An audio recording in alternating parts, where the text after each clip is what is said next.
Party is 40 years. 40 years as a political party. 14 years in power. In power. And you want to compare yourself to a party of grassroots? They're only 20 years old, only 6 years in power. The Unity Party is 40 years old, 1985. And we bought that party in 1997. It was sitting on the shelf. The people that are on this platform that claim to be partisans of the Unity Party, a bunch of carpetbaggers, a bunch of interlopers. They came in because Madam Salif had the financial wherewithal to buy a party, to get support from her friends abroad, and that's how she became president. In 1997, where were you guys? Mr. Salif was denied participation in the election of the Liberian Action Party. So she bought the Unity Party. I was with her.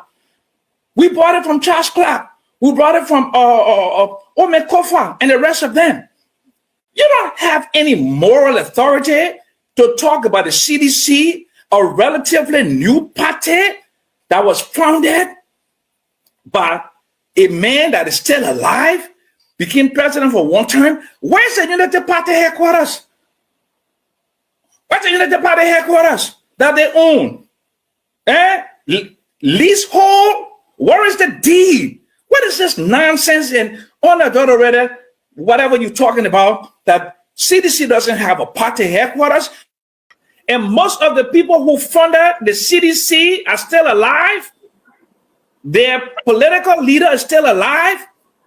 They have the opportunity to build a campus full of party headquarters all around the country. You're 40 years old. You were shameless. You should be ashamed that you have not built a party headquarters in 40 years. Now, last thing, somebody was talking about, well, let's discuss job creation. You want to speak about the 12 years of jobless growth, the 12 years of jobless growth of the Unity Party, with 17,000 armed troopers to 100,000 or more UN-related activities in the country, right? The full support of the international community, 66 out of 68 concession agreements, and you did not create jobs proportional to economic development and economic growth, and you have not written a labor force survey, under your watch in over 15 years. Show me one jobs report from the Unity Party in the last 15 years. I dare you. One jobs report. 66 out of 68 concession agreements. You did the Phil Alanito deal. You did all those oil blocks. Okay? ProPublica accuse you of corruption. Okay? Global Witness accuse you of all kinds of corruption. You had access to the public coffers for 12 years, and now another 2 years. That's 14 years post-democratic dispensation. And you want to come talk about the fact that the CDC doesn't have a party headquarters? Period of time that this Unity Party-led government seated in the country, we need an audit to get a full. It is our responsibility as a legislator. Well, how do you see the superintendent working? In terms of what? In terms of development. The infrastructure, if you go to all the government facilities, they are building them with fabulous design. But the money was not intended for that. Vice president, and you lodged the vice president complaint to his boss. Where are we right now with your disagreement? I cannot comment on that specific. On grounds that I remain where I am. Where you are? Where are you? Where are you? I'm standing the way I'm standing. Where are you? I am somewhere going back.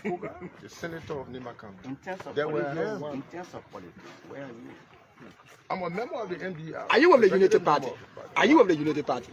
When you say you will, we support the Unity Party. Are you still supporting them? Of course, until they reach a certain decision, they will realize that the reason for which we supported them is not forthcoming. We can back off. Was your support at the level of the unit of the NDR, was it legal? I heard you talking about it was not a legal one. Why are you trying to? No. When I was talking about legality, A legal framework has to do with documentation that you carve. Memorandum on understanding by and between a group to ensure that they become one body politic. That was not done. So what will you hold the United Party or the rescue mission by? Since there were no documents. Oh. And I get me a friendship. I say I found a woman, I say I like the woman. The woman must have friendly. If I find out that the woman, the friendship that the kind of friendship I need for, I'm not seeing it, I'll go. That is free, no money.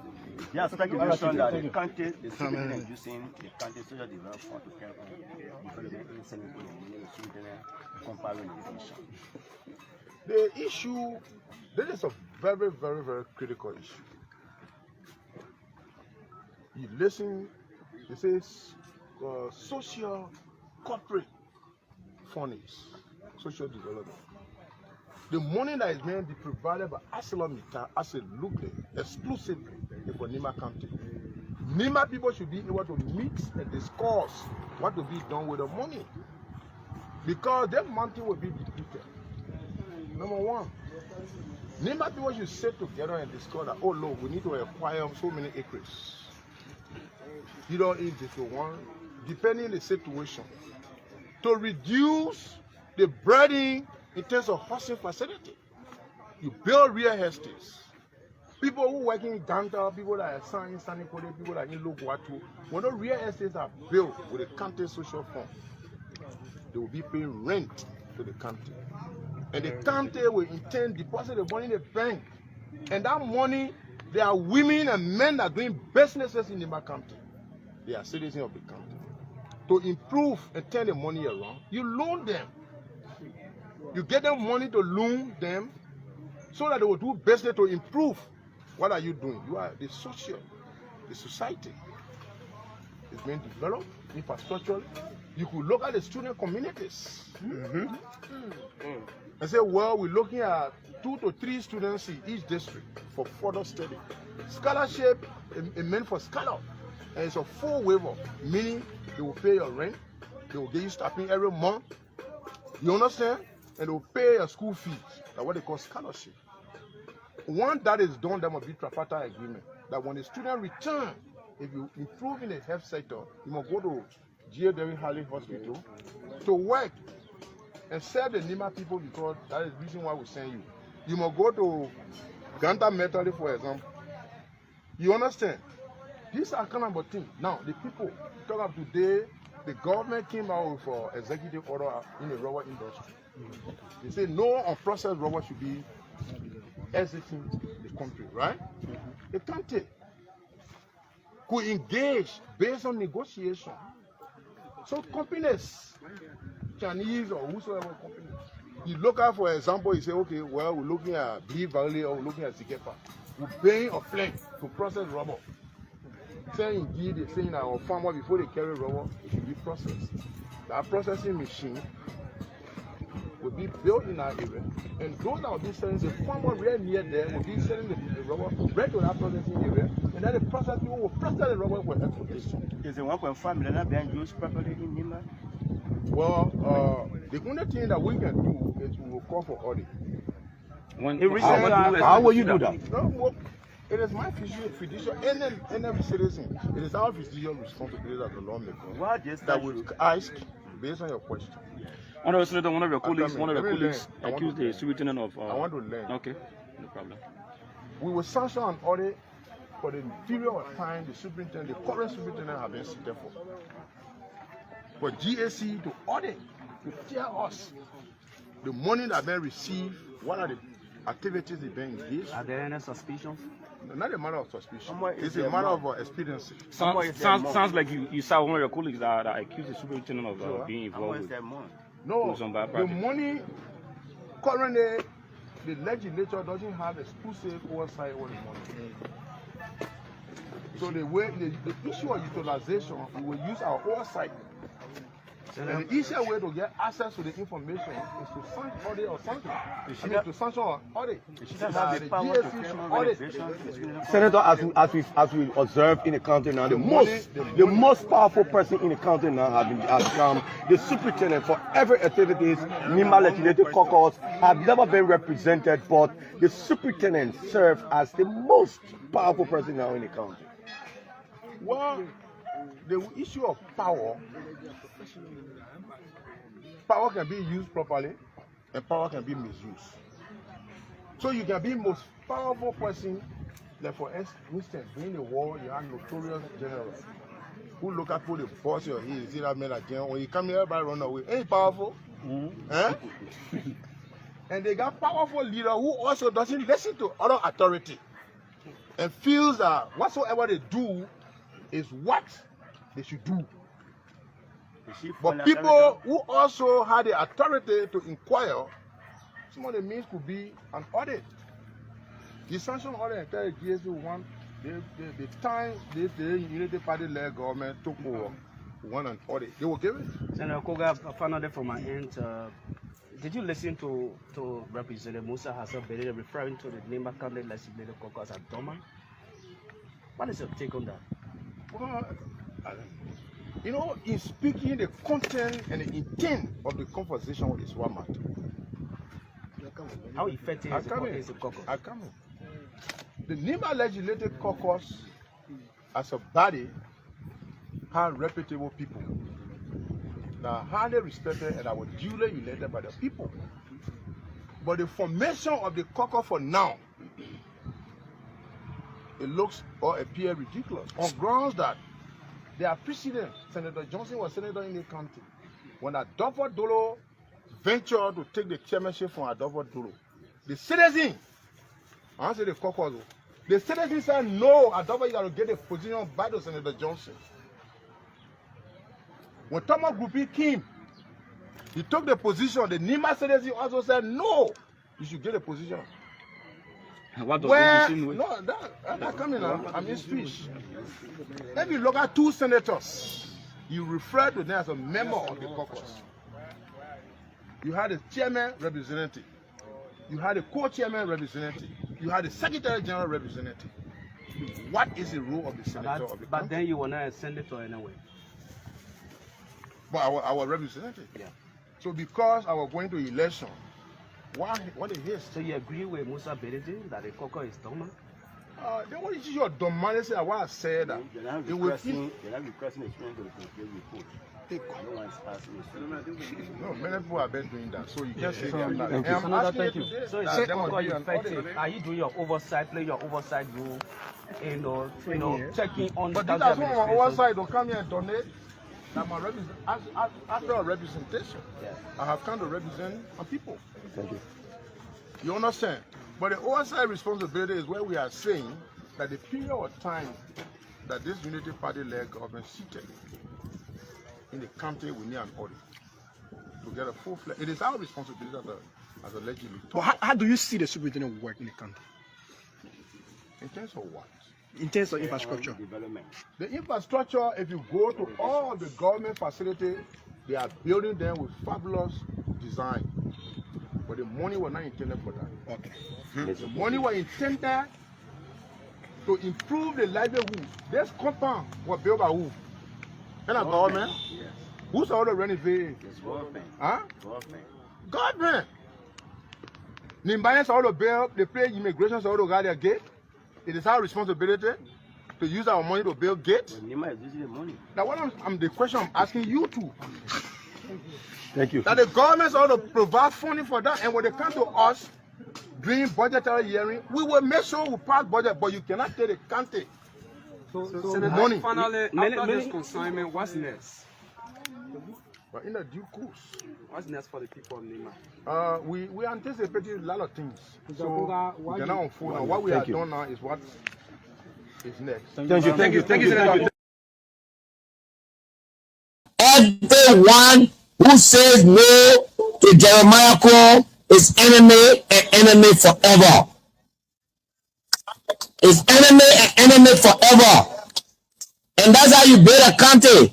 When you have an opportunity to unite a people, you don't take that to divide them. But we will not take it. For 2 years, I've said nothing to the vice president. For 2 years, the vice president has acted deliberately to target me.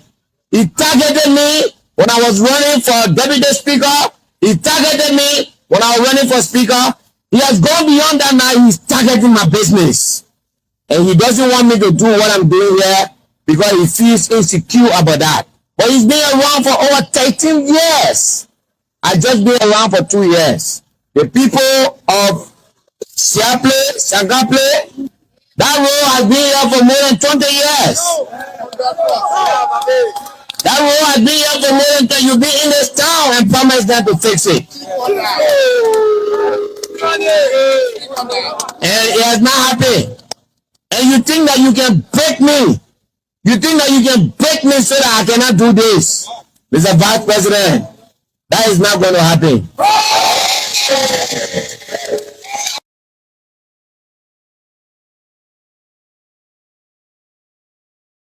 Right now, and let the public see.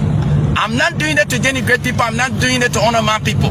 But I'm doing it. The president should pay attention to. President should pay attention. There are people who are not working. They don't want to work. All they after they sit down, they say like this, like this, like this. Look at this road here. I don't care how you feel about me. You see the garbage here? It's not supposed to be that this. See the garbage here? I just for the town hall this morning. From the town hall, I met the commissioner. The commissioner told me he don't have the hand to clear the garbage here. That you wrote the MCC, the PCC to come in to help me. But what is going on? They collect taxes from people. Why they can't use the taxes to even rent trucks to call people to clear the garbage around here? And this garbage is on the Japani freeway. You think it makes sense that our partners will pass here and see the city dirty like this? Then when you talk, they say the man want to undermine us. That man feel that he know plenty. That man is not acting a government official. No, it is time that we take action against the people then who don't want to perform their duty as official in this government here. See the level, see the garbage around here. See the garbage around here. Just see the garbage around here. So the president needs to take action. The president needs to replace some people. The president needs to sack some people because they are not performing their duties. They are not performing their duty. Do you know how many months the garbage have been here? 3, 4, 5 months now the garbage around here. When you write these people then, they will say, oh, we don't have it. By the end of the day, they collected taxes from people, from business people. Why they can't take the garbage from here? You think this won't represent us? This does not represent us as a government. Our citizens, our commissioners, our mayors, they will sit down, they don't want to clear the garbage around here. The president needs to take action and make sure let some people leave their job. If they're not performing, let them go. You want to talk? Can't talk.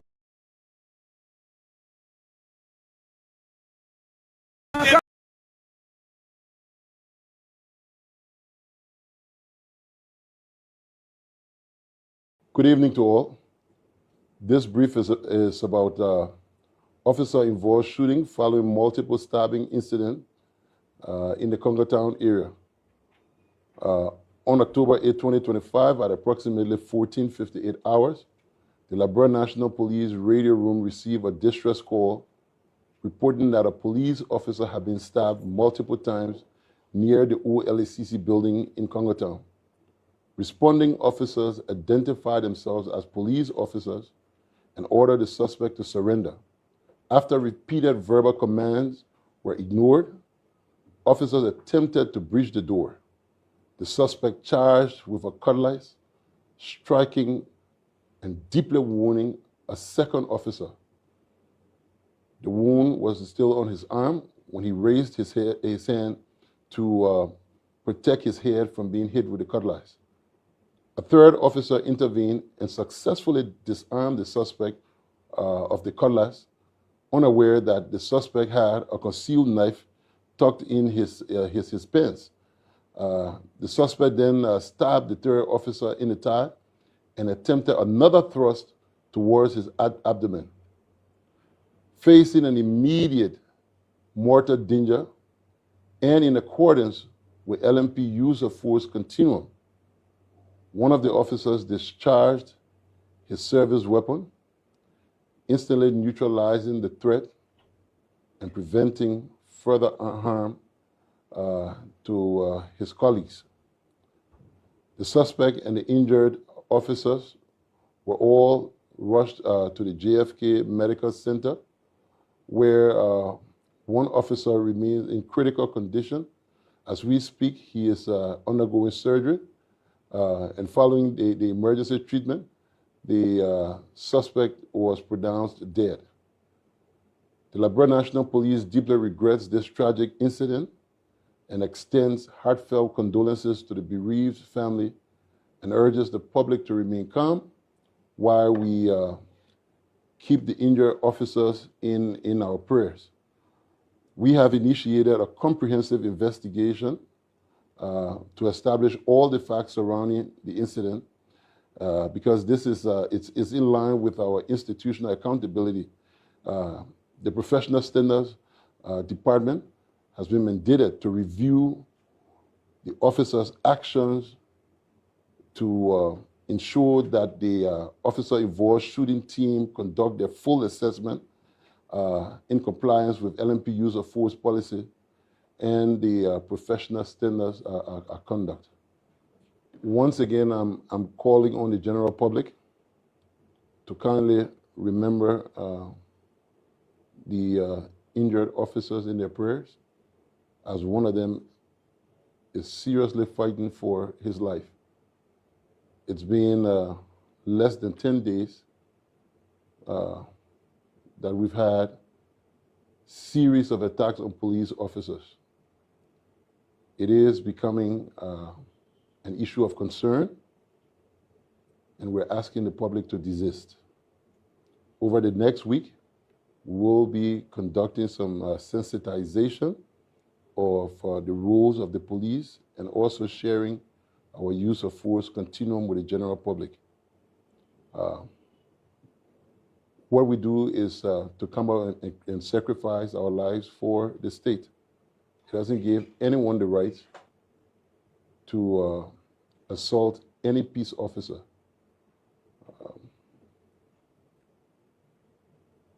We have to face the families of these people on a daily basis to give them the sad news of their loved ones who are consistently being injured and sometimes killed on the job.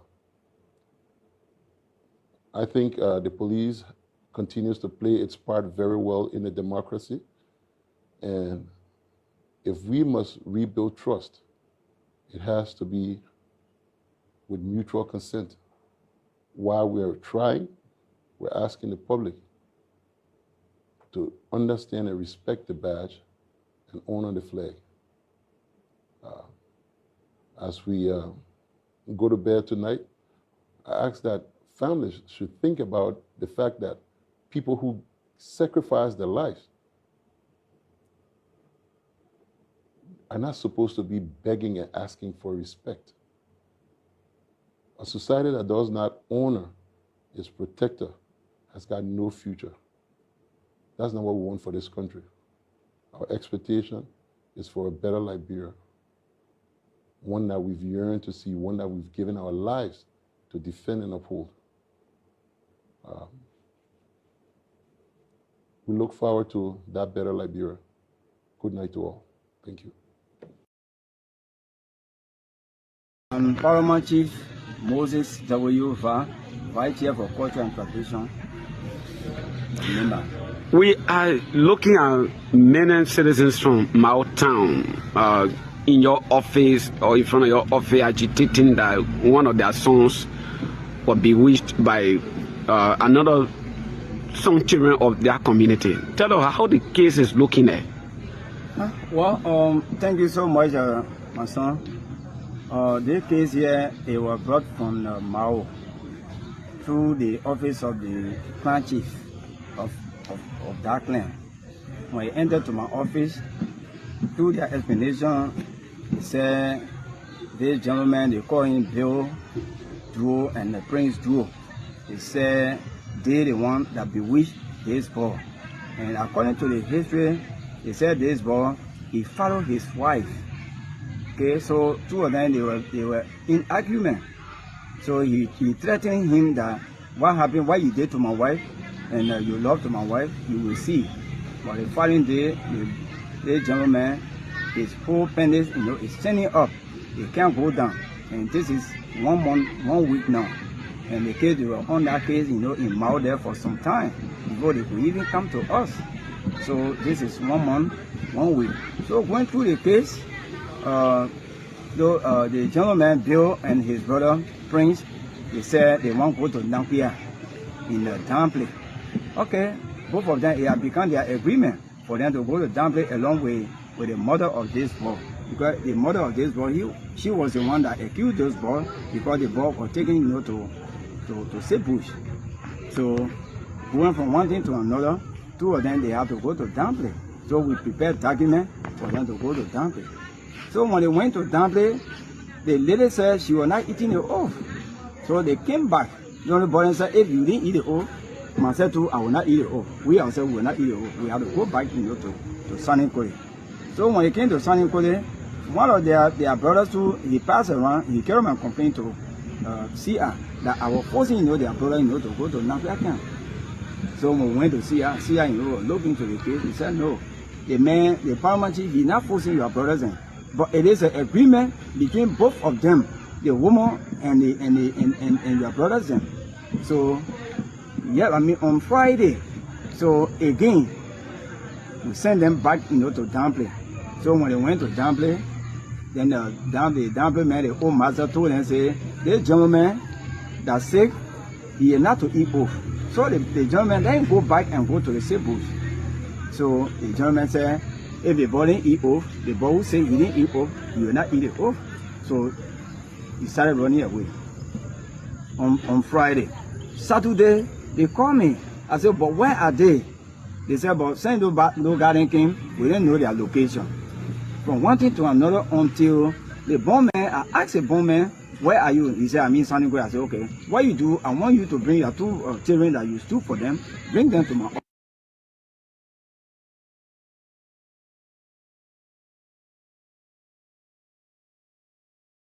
And so, good evening, folks. Welcome, Big Sibling, to BKS TV, and welcome to the Hital program here on BKS TV.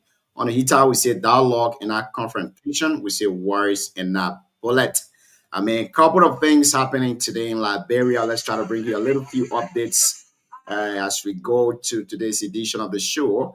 But today will be a really, really long show, and we ask all of you to stay with us. We will be hosting the Eula women today, and the purpose of them being on the show will be their advocacy that is about to kick off tomorrow on Say No to Drugs. They will be here and be telling us why they chose to do advocacy on these particular issues in Liberia. So they will be with us here today. The Eula women will be with us here today. We ask you to stay with us and keep listening. And again, on the Hital, we say dialogue and not confrontation. We say words and not bullets. Today is the 9th of October 2025. And those of you who are celebrating wedding anniversary today, birthday anniversary, and the rest of the celebration that you're having today, would like to say, we celebrate to be in a really, really grand staff, and we wish you all of the very best today. And so just this evening, members of the Liberian National Police hold a candlelight to show support for the staff officer who is currently undergoing his second surgery at the JFK in Monrovia. And Assistant Minister today, Mark Jabate, Assistant Minister for Urban Affairs, took to his Facebook page today, posting a video of Monrovia being dirty, calling on the president to sack some people. He says, nah. And when you see that video, you get to know that it is really, really troubling. It's bad that a country like Liberia, as big as it is, and with just a little over 5 million population, we cannot maintain the cleanliness of the city. It's really, really bad. And from Nima County to today, the Nima County Chief and Elder Council is investigating a strange case in Mao Town, in which a man has suffered non-stop penis erection since August after allegedly sleeping with another man's girlfriend. And so, if you've been following the show, the Vice Chair for Chief and Elder Council, Moses Va, he spoke with the media, and we played that recording here this evening. And so the man went to love to a friend woman, and they did something to him. His penis have been standing since August. Since August. And according to the coach here, Mr. Va, he says the guy, they went to eat off traditional one and they didn't agree to that. But the case is still ongoing, and we will be bringing you all of the latest happening here today. Pastor Success A.B. Dennis is in the back. We'll be bringing him on very shortly. Very, very shortly, we're going to be bringing him on as we discuss some national issues here tonight before our guests can join us. The LDA Corwell Station has arrested 3 women for marijuana egg nut. The Princess Red, 30 years old woman, Love Cannon, 22 years old, and Patience Diana, 19 years old, at the Major Taylor compound in Corwell, Monrovia. And so from the world of sport, the Liberia national team today defeated Namibia 3-1 in World Cup qualifiers. And so, like I said, congratulations to Team Liberia. They did extremely well there. And these are kind of news that we want to be hearing most often. Every day Liberia go play and people say they defeated Liberia. But in today's edition of the show, we will be hosting Alfred J. Johnson. Alfred J. Johnson is a graduate of the E.J. Goodbridge Memorial High School from Bannersville, Liberia. Alfred also holds both a bachelor's degree and a master's degrees in criminal justice from West Chester University of Pennsylvania, and another master in public administration and policy from American University School of Public Affairs in Washington, D.C. He is currently a police officer with the Prince George County Police Department in Maryland, USA, where he holds the rank of corporal. He's currently assigned as a detective to his department, Regional Investigation Division, Central Region, where he investigates attempted murder, first and second degree assault, residential and commercial burglaries, and other crimes against person and properties. Alfred is a graduate of his department investigation school and a graduate of Federal Law Enforcement Training Center, Advanced Training for Law Enforcement Investigators Training Program.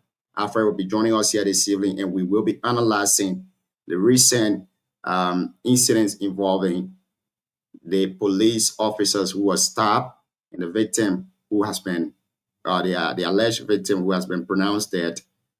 He will be telling us this evening how and when can a police officer use force. And he will also be giving us his opinion whether or not the discharge of live ammunition by the police officer was appropriate. Alfred will be joining us very shortly, and we're going to be discussing this issue here tonight on the show. Again, if you're just joining us, we'd like to welcome all of you. Matthew Bato Jr. is watching us from Butu, Nima County. Matthew, how is Butu this evening? How you doing, my brother? Waman, the Promise Keeper, is also watching us closely from his home in Sakimpa. Waman, welcome to the show here this evening. How you doing? Terry Waka Young is also watching us this evening from Sanical in Nima County. Terry, good evening. Welcome to the show. Aloysius Alexander Tain Jr. is also following us from Edmond, Canada. And the CEO, Alvin Seka himself, as always, is here and following the show too religiously. Paul Jala is also watching us this evening. He said thanks to BKS team for all the great jobs. Paul, we say thank you too for also following us as always. Henry T. Joe is also watching us this evening from Corwell. Henry, welcome to the show. G. Eric Ban, he's watching us this evening, but his location is not mentioned. Levi Cooper is also watching us from Bond County. Levi, welcome to the show. G. Spencer's mentee is also watching us from Monrovia. Spencer's welcome to the show. He's from Florley Town, Lima County. Spencer's, how you doing? Mohammed NZ Dole, CMC, Minnesota. As always, Mohammed is here. Mohammed, how you doing this evening, my brother? Like I told you in our intro, today we're going to be hosting Mr. Alfred J. Johnson. Alfred J. Johnson. He has a really long portfolio, a really long profile. And he will be joining us here tonight for us to discuss the recent incident involving the police officers in Monrovia. So just to go over Alfred's profile again before we bring him on, he's already in the back. We'd like to say good evening to our followers, those of you listening to us via radio on the Voice of Tapeta and its surroundings. We say good evening, welcome to the Heat Hour program here. And those of you too also listening to us via radio in Butu on Voice of BKS, we say good evening to all of you and welcome to the show here this evening. And so Alfred J. Johnson, he graduated from the E.J. Goodbridge Memorial High School in Banasville, Liberia. Alfred holds both Bachelor of Science and Masters in Criminal Justice from the Westchester University of Pennsylvania and a Master's in Public Administration and Policy from American University School of Public Affairs in Washington, D.C. He's currently a police officer with the Prince George County Police Department in Maryland, USA, where he holds the rank of corporal. He's currently assigned as a detective of his department, Regional Investigation, Division Central Region, where he investigates attempted murder, first and second degree assault, residential and commercial burglaries, and other crimes against persons and properties. Alfred also is a graduate of his department investigation school and a graduate of Federal Law Enforcement Training Center, Advanced Training for Law Enforcement Investigator Training Program. And so Alfred is in the back. Let's bring him on and let's have the conversation going here this evening. Good evening. Thank you, brother. Thank you, Jenna. Thank you, Jenna. I'm okay. Forgive me that I just had to put on this shirt real quick. Hey, if you don't mind, I would like to, because that profile you read is it's something from 3 years ago. That profile is from 3 years ago. So it has all, let's say you have advanced yourself again. You're not leaving some there for us. So, I mean, like you rightfully said, I was born and raised in Liberia. I attended Goodrich. I graduated from there 2003. 2004, September 12th. I came to the States 2006. I have my associate in applied science, criminal justice, my bachelor's and my first master's in criminal justice from Westchester University of Pennsylvania. I went back to school, got my second in public administration and policy from American University. I'm a police officer. I've been there for 11 years. I'm no longer a detective. I moved rank. I'm no longer a corporal. I'm now a lieutenant. I command 2 shifts. I'm a shift commander where I commanded 2 squads. Then during my time as a detective, I did investigate crimes up to attempted murder. When it became murder, we transferred it to the homicide unit to investigate it. So now I'm a shift commander. I command 2 squads. My span of control is around 30 officers. And I'm currently in school pursuing my PhD in Homeland Security Administration. So that's just the updated version. That's okay. That's, for me, I think this is impressive to me. And I want to say thank you. I'm going to go against the law and clap for you. Yeah. I definitely approve that. Yeah. And so, even though you've read a profile, like you said, you grew up in Liberia, you was born in Liberia, but let's get to know where you hail from in Liberia. And well, by law, I'm a Jiripo boy. But by upbringing, I'm Crew. I was raised by my Crew grandmother, but I'm from Jiripo, somewhere in River G. Sometimes people say my kind of Jiripo from Sano County, from Blawia, Sano County, but I'm a Jiripo boy overall. So I'm somewhere between River G, Jiripo in River G, and Blawia in Sano County. That's good. Pastor Success KB Dennis, welcome. I like the way you made it clear here tonight on effing UP lies. But I know you panelists on the show, so you will be asking our guests when he leaves that we can stay here to discuss our politics. We agree to disagree. Again, Mr. Alfred Johnson, it's good having you on the show. Let's start the conversation from your area of expertise, specifically in Liberia. Since this UP government took over, how can you rate the police operation in the country as compared to the past administration? So, I've always said that when it comes to law enforcement in Liberia, there is this historic lack of training. There is this everything happening to LMP is not administrated. It's not restricted to a particular administration. But when you compare, I'm sorry. You go ahead. Good. You good. Go ahead. When you compare, when I told people, I said the CDC administration, police under CDC, LMP did not have the support that the police under Unity Party had because they had Army here to be able to help them. They had Army in Liberia to help them. So LMP under Jowea was pretty much the same as LMP under LA in terms of keeping the peace.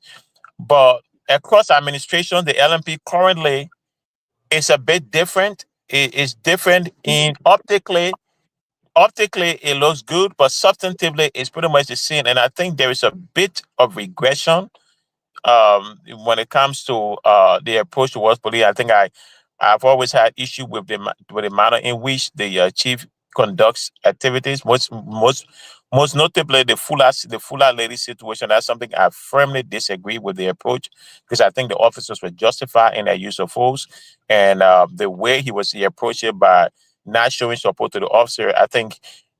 While it's true, it's not the only factor, but it was a critical factor that led to an increase in attacks on officers. The fact you're seeing officers being attacked on a regular, people have no regard for the rule of law anymore because they feel that they can attack an officer and then people will raise alarm and things will just go free. So I think the issue with LMP now is more about morale than it is about logistics. We have logistics issue, we have equipment issue, training issue, but now the issue of morale has been added to it and it's affecting the ability of officers to be effective in their job, in doing their job. So now, I want to learn from this thing because many of those listening to radio, including myself, do not know the operation of the Liberian National Police. Can you break down for us in the simplest term when and how an officer is supposed to use force? So there is this thing called the use of force continuum. Junior, give me 1 second.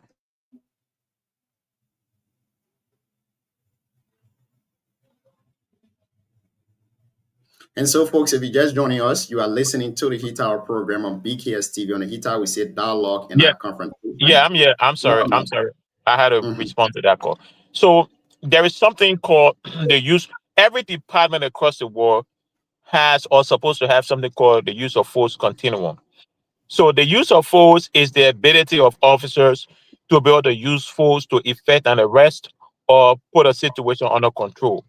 Now, the use of force can go from the officer's mere presence, like just by an officer showing up, that's considered force. Then the suspect maybe can comply. It can go from mere presence to deadly force. So that's where the use of force continuum comes in. If you can see the name continuum. So things can continue from one end, from the lowest end, which is the mere presence, to physical contact, to using hard weapon strike, to using deadly force. So the use of force continuum does not have to be followed sequentially. So that what I mean is I'm talking to Junior, and me as an officer, I'm having a conversation with you, Junior. I come to your place this other day. I come there, I'm having conversation with you. My presence alone is that level of force, and then boom, in a matter of seconds, you take a knife and try to stab me. I don't have to then do the various steps before taking deadly force action against you. So I can go from mere presence to deadly force in a matter of seconds. So the use of force continuum does not have to be followed sequentially. Things can happen so fast that it can go from mere presence to deadly force. but the use of force overall guards officers' ability to use force in a given situation and helps them to be able to put situation under control. If that's not clear, ask me, and I will be able to provide more clarity to it. Yeah, because for me, I might understand it, but the lady listening to you in Blood Diala in Nima, in Yahweh Mason, might not understand this thing. So I want you to break it down in the simplest thing for them to know. So let's say the old man in my finger in my finger in say Zao. There's a time in Nima called Zao, right? So my finger sitting now in Zao. My finger you sitting now in Zao. So when we talk about use of force, it's like my finger, you get your son. You have the right to be your son. But the people tell you, say, okay, you can only be your son at a certain point, at a certain level. If you being more, then it becomes child abuse. So, take for example, your son calls somebody, you can slap him one time. When you come slap somebody, you can slap him 2 times. So, that thing, if your son decides to steal, you can make sure you not only be your son, but make sure your son go apologize. So, as your son, certain thing your son does, it has certain response to it. So 1 time slapping somebody, you slap him 2 times. So if you go and slap him more than 2 times, then they say that too much, you're using too much, you're abusing your son. So that's pretty much what it is. That's the use of force. So if I come to somebody's house and the person, if I'm supposed to be there to the person's house and the person decide that they're going to hit their wife and they slap their wife, what I can do as a police officer, my thing I can do is to hold the person and make sure the person not slap that way, and then arrest the person. I hold the person hand behind her back and put the person in handcuff. That force I'm using is what the use of force is. So I'm using force to put the person in handcuff because the person slap their wife. Now, if I decide that because the person slapped their wife, so I take collar and cut the person, the force become too much. It becomes too much it's too much force to use right there, because cutting the person is too excessive. The person just slapped that wife. All I have to do, I come and arrest the person, so I have to hold the person and put it in handcuff. The person resisting, I can force their hand, put it in handcuff. But until that person pick up collar to cut me, I can pick up collar to cut them. Is that honest too? Yes. Now, I know we'll go to the situation that happened recently, but Okay. I want us to lay the basis around this entire thing. At what point in time can somebody be arrested without a warrant and with warrant? So there are 2 counts of arrest. We have warrantless arrest, which is on view. What that means is, on view means I see, and I'll just be using you as an example, Junior. No I'm a police officer. I'm patrolling in Ganta. And I see Junior at the Ganta Hotel.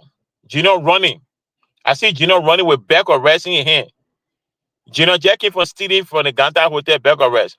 He's running. I see Junior has committed a crime. Couple of witnesses already said, Junior, that red he carrying out for him. That red he carrying out for him, he's still that red. As an officer, I have probable cause now based on witness testimony, witness statement, and based on the fact that I see you with the rights, I can arrest you. That's on view arrest. That's a warranted arrest. That means to say on view. That means to say I see you committing a crime. I'm seeing you in the process of committing a crime, so I arrest you because I have probable cause. Witnesses put you on the scene. The same way we say assault. You go right in that same Ganta. You and somebody arguing. You take a knife and stab the person. Everybody sees you stopping the person, and you're right there on that scene. You still on that scene, and people point to you. I can arrest you right there because I have probable cause based on the person who injured. The person who got injured identify you as the attacker. Witnesses identify you as the attacker, and you are on that same state. That's on view arrest. I can arrest you. But let's flip the script. You stab somebody. Witnesses identify you as the person who stabbed it, but you're not on scene. You're gone already. You're not on scene. Hold on 1 second. A citizen is coming towards me. I need to drive around right here, just right here behind me. This guy standing there with the hoodie on, getting ready to break in some cars. Mine's a red Jeep there. He's standing behind my car. Okay. Sorry. The citizen just came to me. So, that America, yeah, my man. Yeah, no problem. In that case, I can sit I would go to my office as a detective, go and investigate the situation, develop Junior as the suspect, maybe have people come and identify Junior as the suspect. Do what we call a 6-pack photo array, where you put pictures of Junior, one picture of Junior with 5 other pictures of different people who resemble Junior, and then D comes and picks Junior out of the lineup.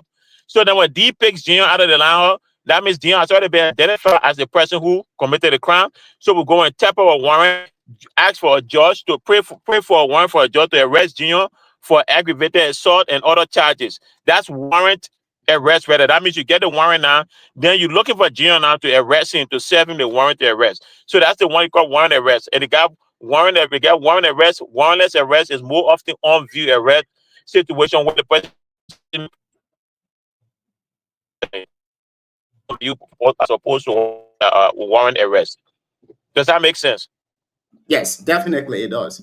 Now, taking you to the next question before we go to the incident that happened recently. Okay. At what point in time do a You say what? suspect? At what point in time do a suspect needs to be told his Miranda right? Is it at the police station or doing the arrest on the scene?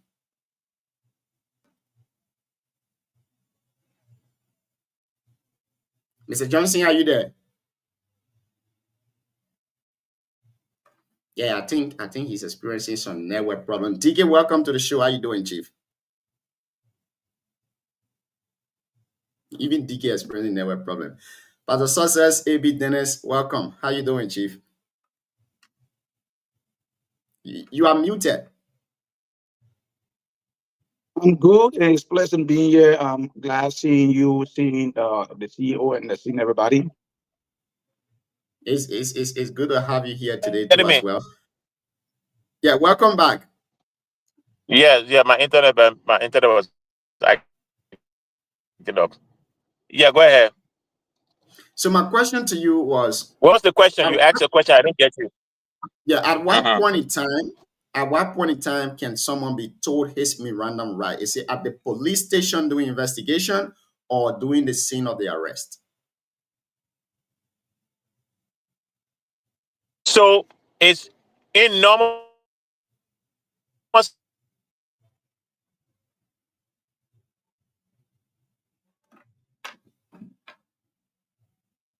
Wow.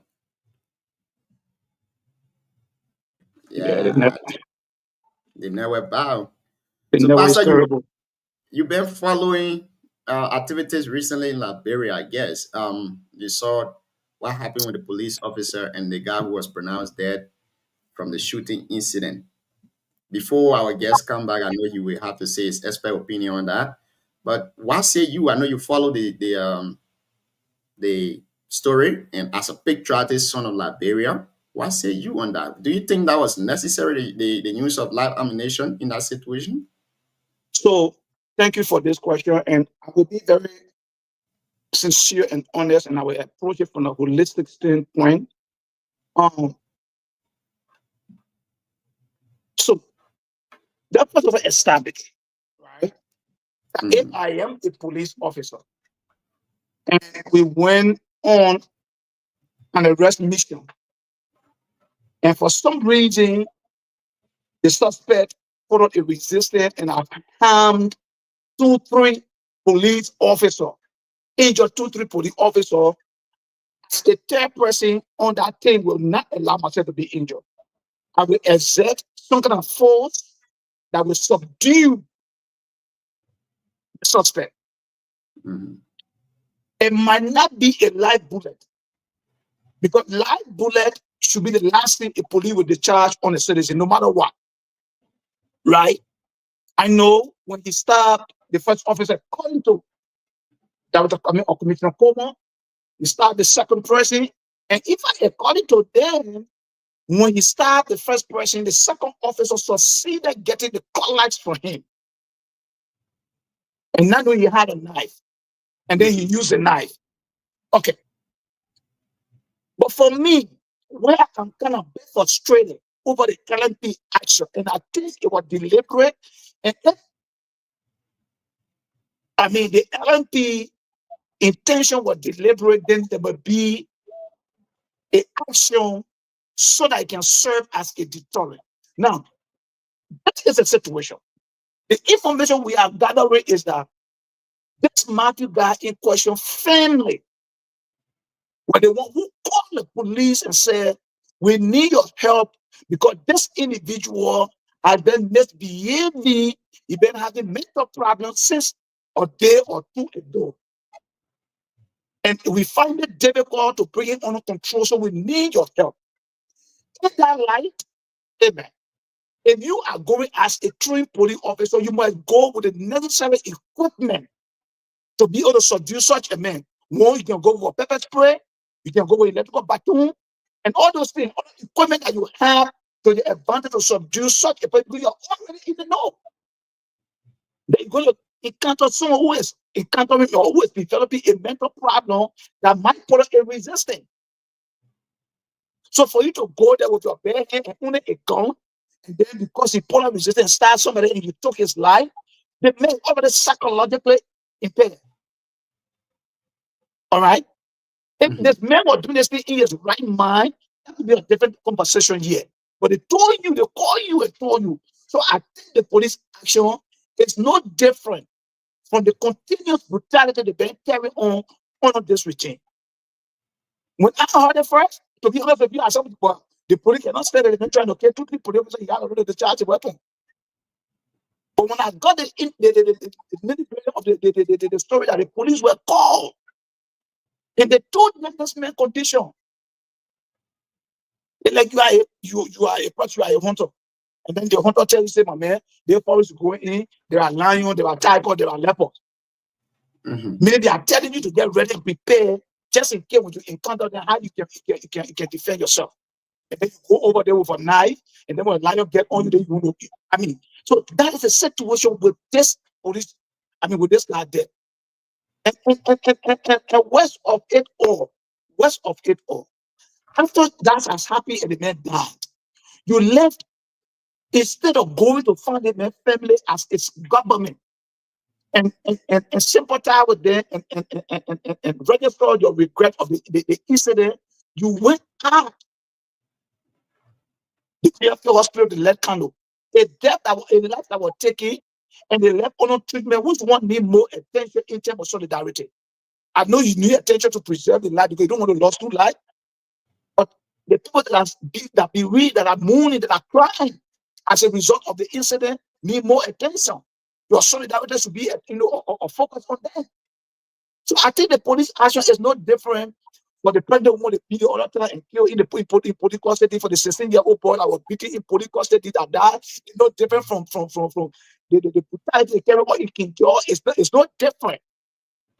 And thank God, professionals are confessing those things. Professional. You heard what our guest just said. He said that of doing Manosedita and that of George Weah, the police approach in handling this kind of situation was different. Now, the people I love more, their morale is gone because of the kind of way those in charge are conducting themselves. That's why the police are moving in that direction. We'll come back to discuss our thing when the guests leave. And I hope his network is okay now. Mr. Johnson, welcome back. Thank you. You getting me clearly now? Yes, sir. Did you get my previous question? Or I should ask again? No, I didn't hear your question.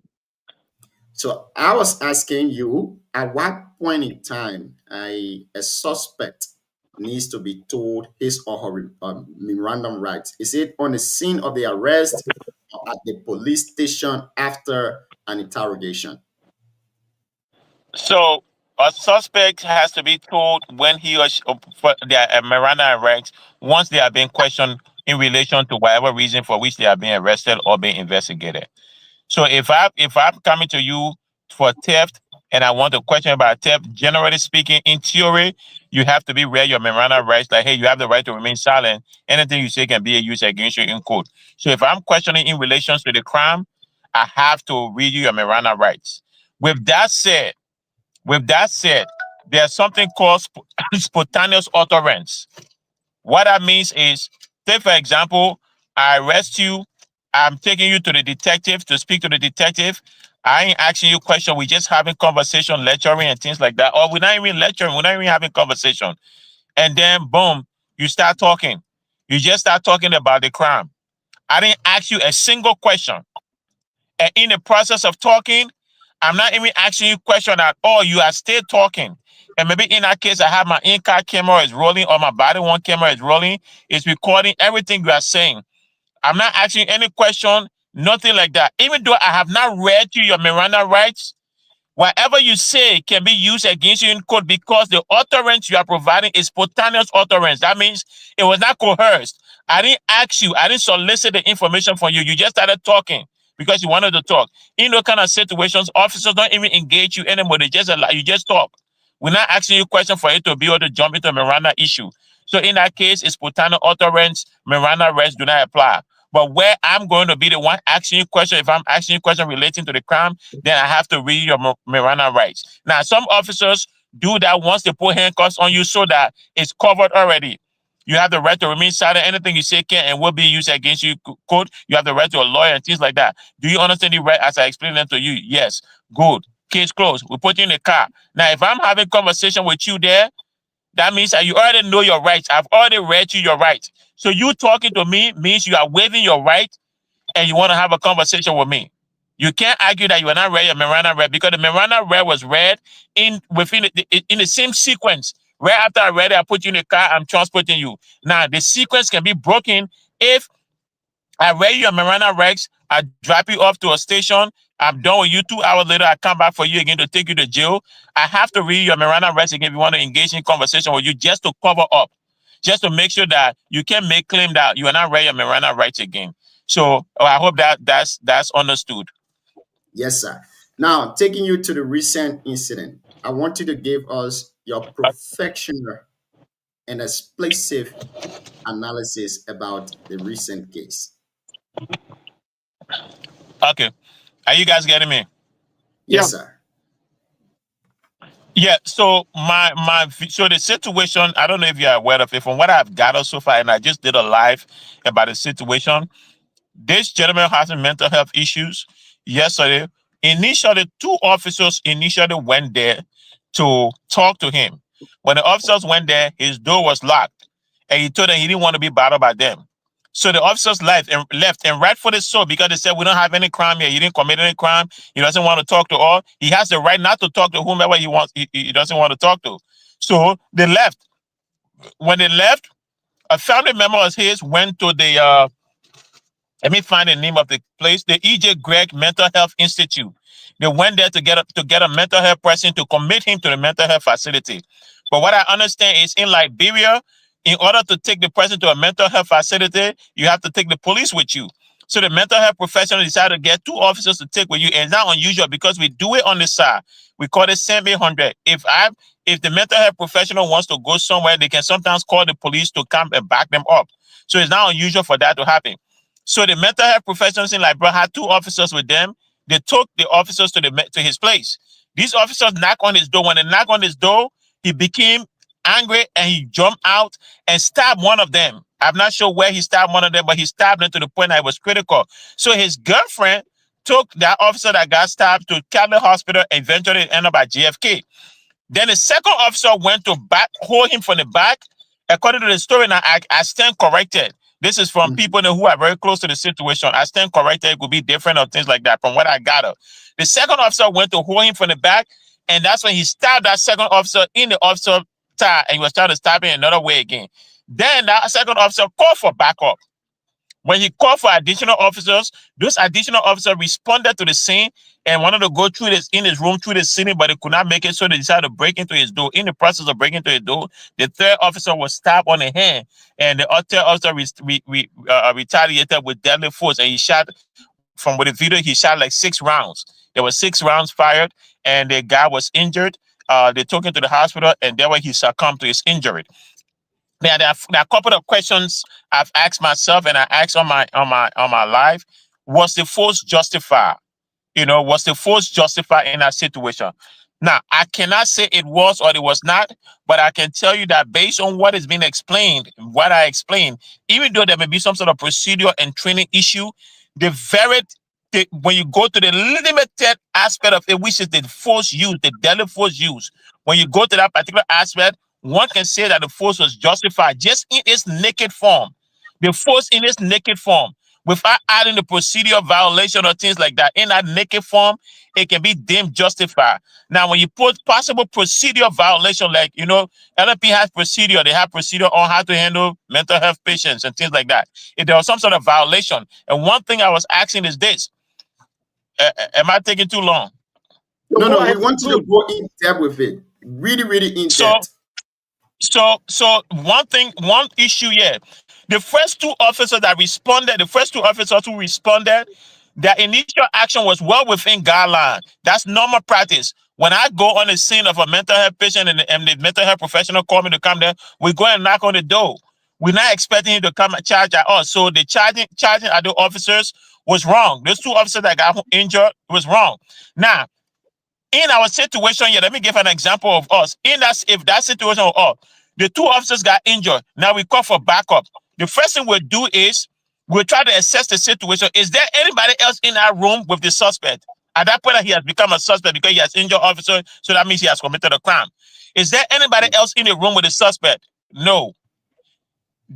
Is there anybody else in a place where we are able to get to them because he's blocking the road, the injured, we need to get to them? No. Is he alone in his room? No. Yes. Is he posing any threat to anybody else besides himself? No. Then what we're doing that kind of situation, we clearly house the building, because from what I look, he had a room. It was confined to his room. So we clear the entire building and declare what we call barricade.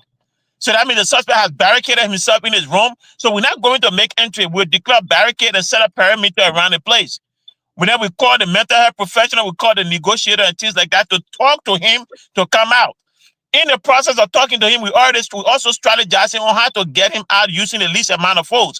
That means if we have to put pepper spray in there, soak the room with board a hole, soak the room with pepper spray that will bring him out, or we can use tear gas, put a tear gas in there, he can stay there, he will come out, and those are options available to us.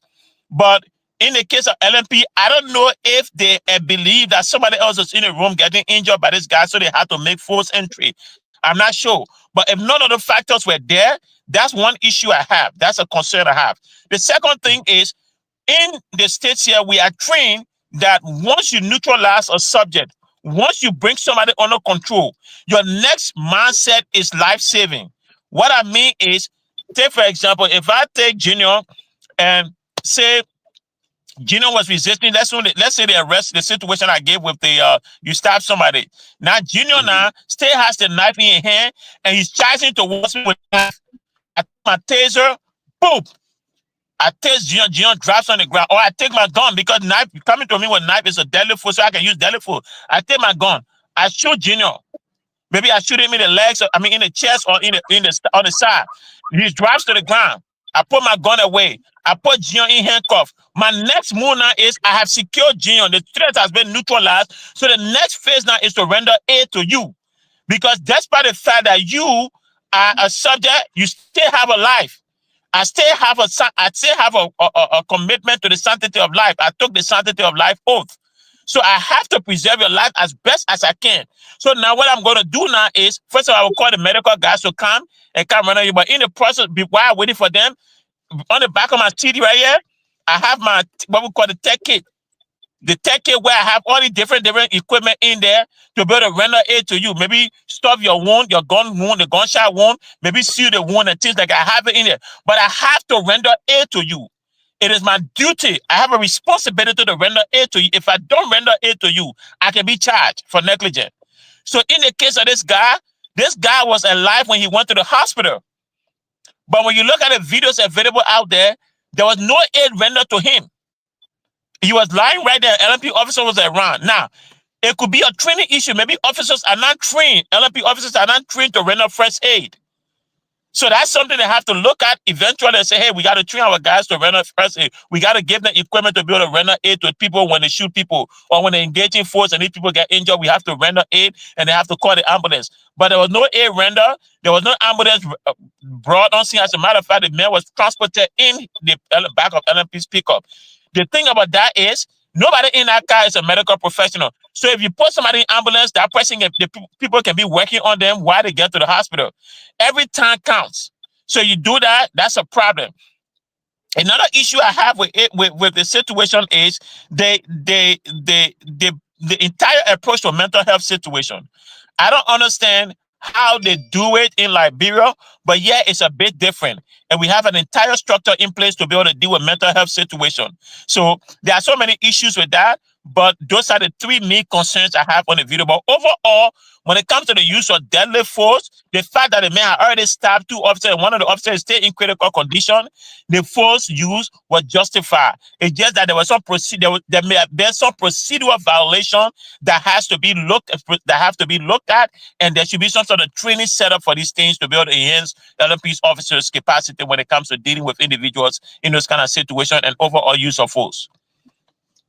Thank you. I mean, you've said almost everything, but I have to ask you a few questions before we go to Pastor Success A.B. Dennis. Now, if I can quote you correctly here, one of the key underlying factor that you mentioned is the issue of training. You kept stressing. Junior, you're breaking it badly. Pastor Success, am I breaking it? You say what? From my yeah, you're breaking it badly. Are you hearing me now?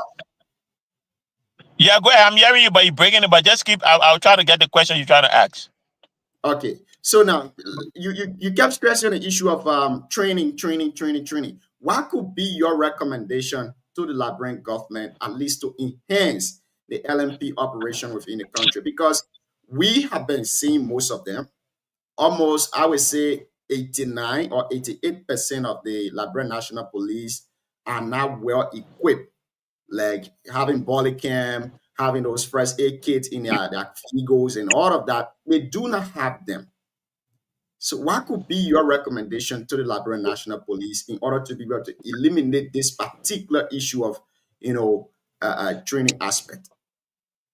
So one thing I learned from talking to officers,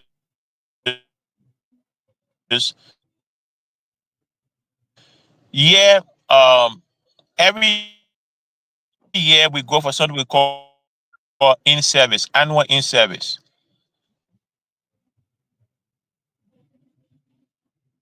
Every year you have to go for in-service to maintain your certification as a police officer in our county. If you don't complete in-service, like I have a couple of officers who, if they don't complete in-service, they lose their police power until they complete in-service. Every year, complete your in-service, they give you your new certification for you will lose your police power until you lose your police. I learned. Are you guys getting me? Yes. Yeah, you're kind of a little bit breaking in, but yeah. Are you getting me? Yes. Go ahead. Yeah, I was getting a call, that's why.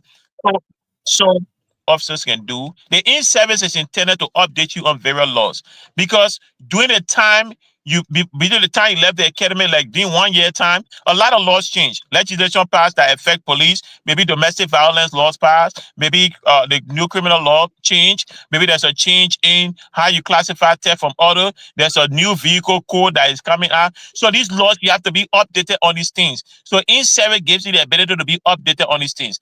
LMP officers, from what I learned, some of them have not gone back to the academy since they left. They have not been given refresher training. So one thing is you need to mandate that every officer has in-service training, annual in-service training. Also, you need to start having policy that enhance officers' capacity when it comes to different issues like use of force policy and things like that. I don't think, from what I've observed, I was just in Liberia in August. We set up an entire training with multiple municipalities, Pittsburgh City, Morel City Police, DEA, and all these people. We had a training. I don't think there is a clear understanding of the use of force policy in Liberia, whether it be LMP or it be Morel City Police. Those guys don't understand their use of force policy. And if you don't train people in these things, you cannot hold them accountable.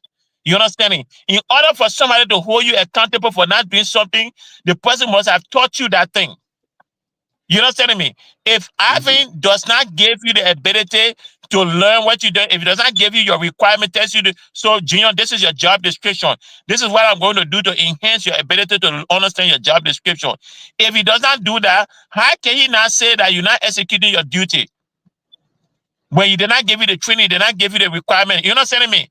So if you don't give officers the training, understanding the use of force policy, how arrest procedure, different things, you cannot then come and hold them accountable for something you did not train them about. You understand me? You cannot hold them accountable for something you did not train them on. So the main thing is training. You have to train them on use of force policy. You have to train them on handling mental health patients. You have to also, one thing I noticed in Liberia, the Liberia National Police, the level of unprofessionalism is incredibly high. Officers have to be professional. You see, I was just here talking and somebody came, I had to be professional in person.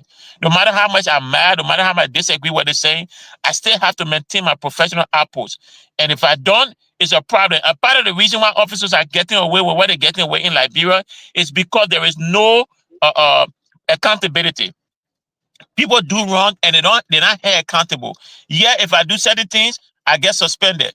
I lose certain pay rate and things like that. So I have an obligation to ensure that my actions are consistent with my department policy and the law. I cannot engage in certain behavior because if I do, it's a problem. And I will get suspended, I will get charged criminally, or I could get charged civilly, or I could get charged administratively. In Liberia, while the street LMP has a professional standard division, lastly, that is ineffective. Only goes around for officer certain situations that become publicized. And only target certain people. So you have to have a standard and people have to be held accountable. Once you have people accountable, it will be good, but you cannot hold them accountable if you're not training them for the things for which you want to hold them accountable. So training is very critical. Thank you. Pastor Sources A.B. Dennis, let's hear you, your 2 questions. And after you go to Aloysius, I think Afra is on duty, so we need to let him go. It's okay. Quickly, thank you, Alfred, for all the professionals, details that you have provided. But I want to ask you this question. According to you, the documentary I'm referring to the video that you watched, the officer that discharged the live bullet did discharge 6 rounds of live bullet, which in my mind, right, sends out a different signal, because just a bullet could neutralize the guy either in the legs or in the arm, and those kind of things. I don't think you want to shoot the man to a point where you want to take his life. You want to neutralize it. So in your mind, what would be the reason if you were in a situation that would cause you to discharge 6 rounds of live bullet on a man that have a mental issue and that you're trying to neutralize? Your intention is not to kill him, it's to neutralize it. Yes. So neutralize, first of all, understand neutralizing the threat could result in the person dying. So, but you have to neutralize the threat as best as possible. So let's understand a few things wrong. When you watch the video, the rounds were not like pop, pop, pop, pop, pop, pop, pop, pop, pop, pop, pop, pop, pop. No. Pop, pop. Assess. Pop, pop. Assess. Pop, pop.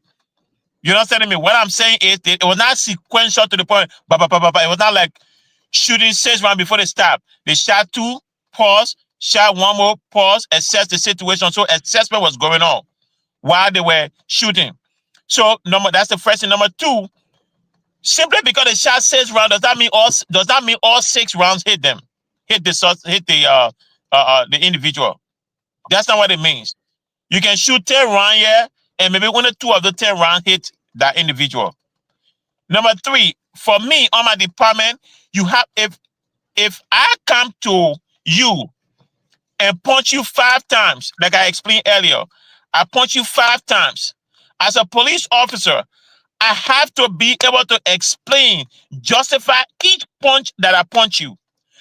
I could punch you 4 times, it could be justified. The 5th punch could be deemed unjustified because I could say, oh, the department can say, yeah, the 4 punches were good, but the 5th punch was not necessary because the subject had already been subdued. Why am I saying that? LMP officers have to explain they have to justify each round that they fire. So why did you shoot 6 rounds? So I shot 6 rounds because when I shot the first 2, it missing. When I shot and he was coming towards, and if you listen to the audio, there's a charging going on. The guy is still yelling and things like that, and the officer shot a couple more rounds. So it is not unusual for you to shoot 6 rounds to subdue a subject because it's not necessarily 6 rounds, not necessarily hitting him. Not all of them may hit him. So the objective is to neutralize the subject. If the subject is not neutralized, if you shoot somebody and it's still charging towards you, what are you going to do? The person still charging to you with call-outs. You're not going to say, because I shot him one time, and that one I work, so I don't shoot it again. And it's still charging towards you with a call-outs. You will do everything to make sure that person is neutralized, right? That the person don't hit you with a call-outs. So you don't necessarily have to only shoot round. Now, when it comes to shooting in leg and arm, here is why we police officers don't do that. The most visible and most targeted part of the body is from here, from this part of your body to your waist. Your waist rather. That whole part is a larger part of your body. You understand me? Like I said, every round we shoot, we have to account for it. So if I try to shoot a person in the arm and that bullet misses going behind that person, for that bullet. So to reduce the possibility of that happening, we go for what we call center mass. So center mass is from here all the way down, from the person here to the person storming the waist side. Because that play when you shoot there, the bullet will hit the person on that point. But if you try to shoot somebody in the leg, you miss the person, the bullet skip the ground and go hit your daughter or hit a 98-year-old man. That is on you as an officer. So that's how we shoot for center mass. We don't shoot. That's why we don't shoot people's hands. That's why we don't shoot feet unless a sniper decides to do it. Does that make sense? Yeah. Thank you. And my last question, as per your explanation, this guy was in a confined area, meaning he was in a room. And they were trying to break in, and they are getting this information from the officer that they may have a mental issue. My question to you, from the officer that they may have a mental issue. Are you getting me? Yeah, You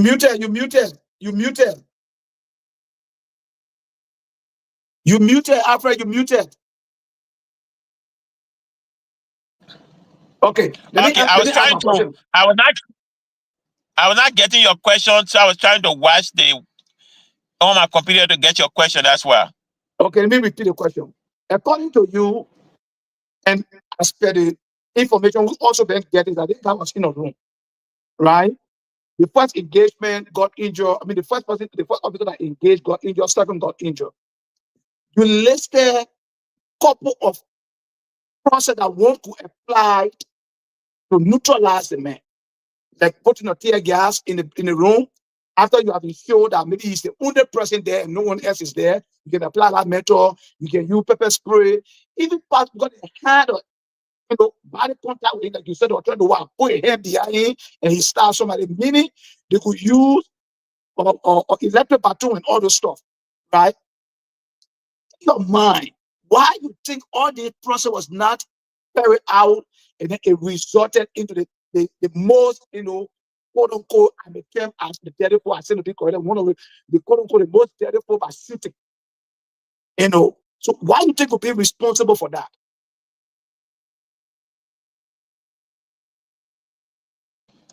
Thank you. I got the question. I was watching it for you. I got the question. All right. So the thing about that is, here is the situation, right? The process I explained within the context of our department. I don't know LMP's policy when it comes to handling that kind of situation. Whether the mental health, like once a person, LMP has to break in and go in, I don't know their policy. Number one. Number two, I was saying that within the context of saying if that was the case, but we don't know. We were not in a situation there to know if what the officer believed. The use of force is not judged in hindsight. What that means is you're not judging the person's action after the fact. You are discussing, you are asking the person what their mindset was when they were using force. So the officer reasonably believe that another person was in that room that was facing danger. Did they reasonably believe that? Did they reasonably believe that somebody else was somewhere that they were trying to get to that person, but the person, they cannot get to the person because the guy was blocking the way?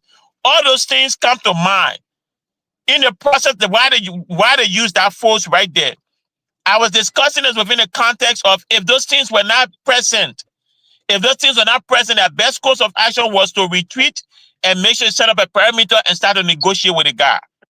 But if those facts were present, if the officer felt that somebody was still in danger other than the suspect, other than the individual, then yes, they had a right to go in and engage the guy to make sure that the person who they thought was in danger is free and giving medical care.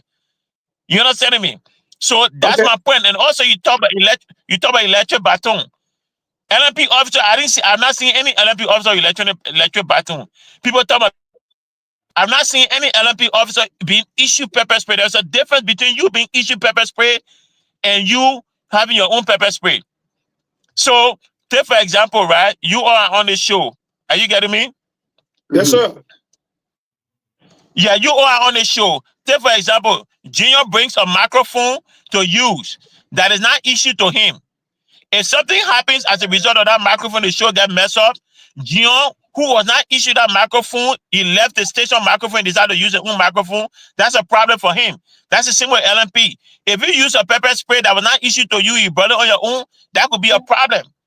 Yeah, if every equipment I have on me, I have been trained on it.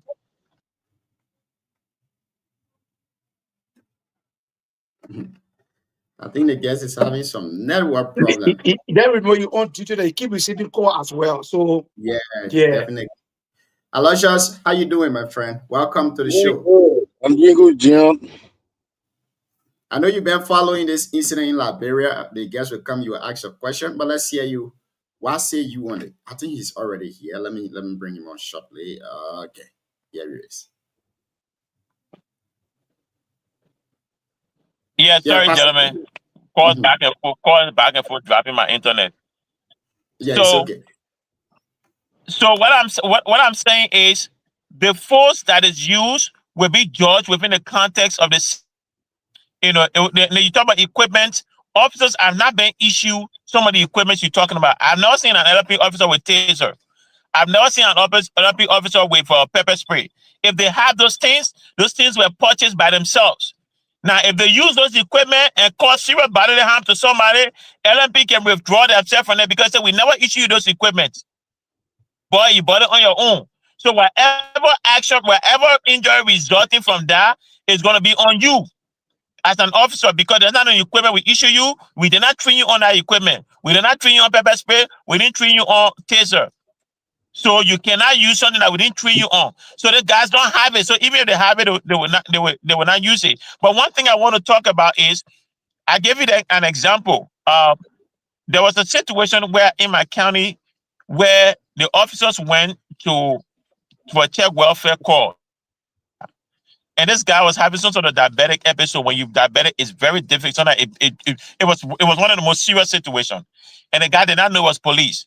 He thought it was people trying to rob him and things like that. His mind was different place. And he shot it. He didn't know it was the fire guys, the medical guys are coming. He shot one of them, he killed them. He was not charged because of his mental state. Why am I saying this? One of the guys who responded, most of the guys who responded, the guy who did the shooting, who hand got hit, that man was in regular clothes. I didn't see anything identifying that man as a police officer. I didn't see anything identifying as a police officer. So for somebody who's having a mental breakdown, there's a chance that the person may not realize that was a police. And with that guy wearing all that thing, I was trying to figure out, when I was watching the video, I was trying to figure, is that the police? Is that the police? Is that guy police? There was nothing I saw that identifying as a police officer. So that's another issue too that could be raised. But overall, when it comes to the use of, when it comes to the shooting of the guy, we can't shoot people in the hand or leg. We shoot for center mass. Man, you're gonna go for level. Well, I was saying left. I said the center man, I played man. What left? Oh, you're gonna go for level. Yeah, but the objective. Listen, my brother, let me tell you something. One thing I've told people, I always tell people, I have seen things. I've seen somebody get stabbed with a little object and the person choke on their own blood and die. Because even though the puncture wound was little, the blood couldn't come out. The person punctured a major blood vessel in that person, but the blood couldn't come. The blood filled the person's system, the person choke on their own blood and die. I've seen people just get slashed one time under the arm, what they call the auxiliary artery right here. And 2 minutes later, that person was dead and gone. Do not let anybody come close to you with any sharp object. Do not overlook any sharp object. Even with a razor blade, do not overlook it. They cut you the wrong place with razor blade, you will bleed out and die. Okay. So I'm not justifying the officer, but I know exactly what knives can do. And I'm not playing with knife. I'm not allowing anybody coming close to me with knife. Okay. Thank you. So Aloysius, you can ask your 2 questions and we'll take leave of Mr. Alfred. Yeah, Mr. Alfred, you on duty. I think I only got 1 question. Let's see. So thank you so much for coming here and opening our minds and the entire, Liberian. You mentioned a lot of things, but if I may get you right, you mentioned lack of professionalism among the police and accountability. So the lack of professionalism you mentioned, it is because there is no training, no adequate training among the police, or you think it is because of lack of accountability that leading them to their attitude? It's a combination of factors. Okay. It's a combination of factors. Number one, I've said when I was my first time entering the Liberian law enforcement space, speaking on it somewhere, 7, 8, 9 years ago on the network. One thing I said and I maintain, the lack of professionalism is a result of politicization of the Liberian National Police. And that results in, number one, to answer your question, is multiple factors. Number one, the lack of training. The lack of training is there. And the accountability issue too.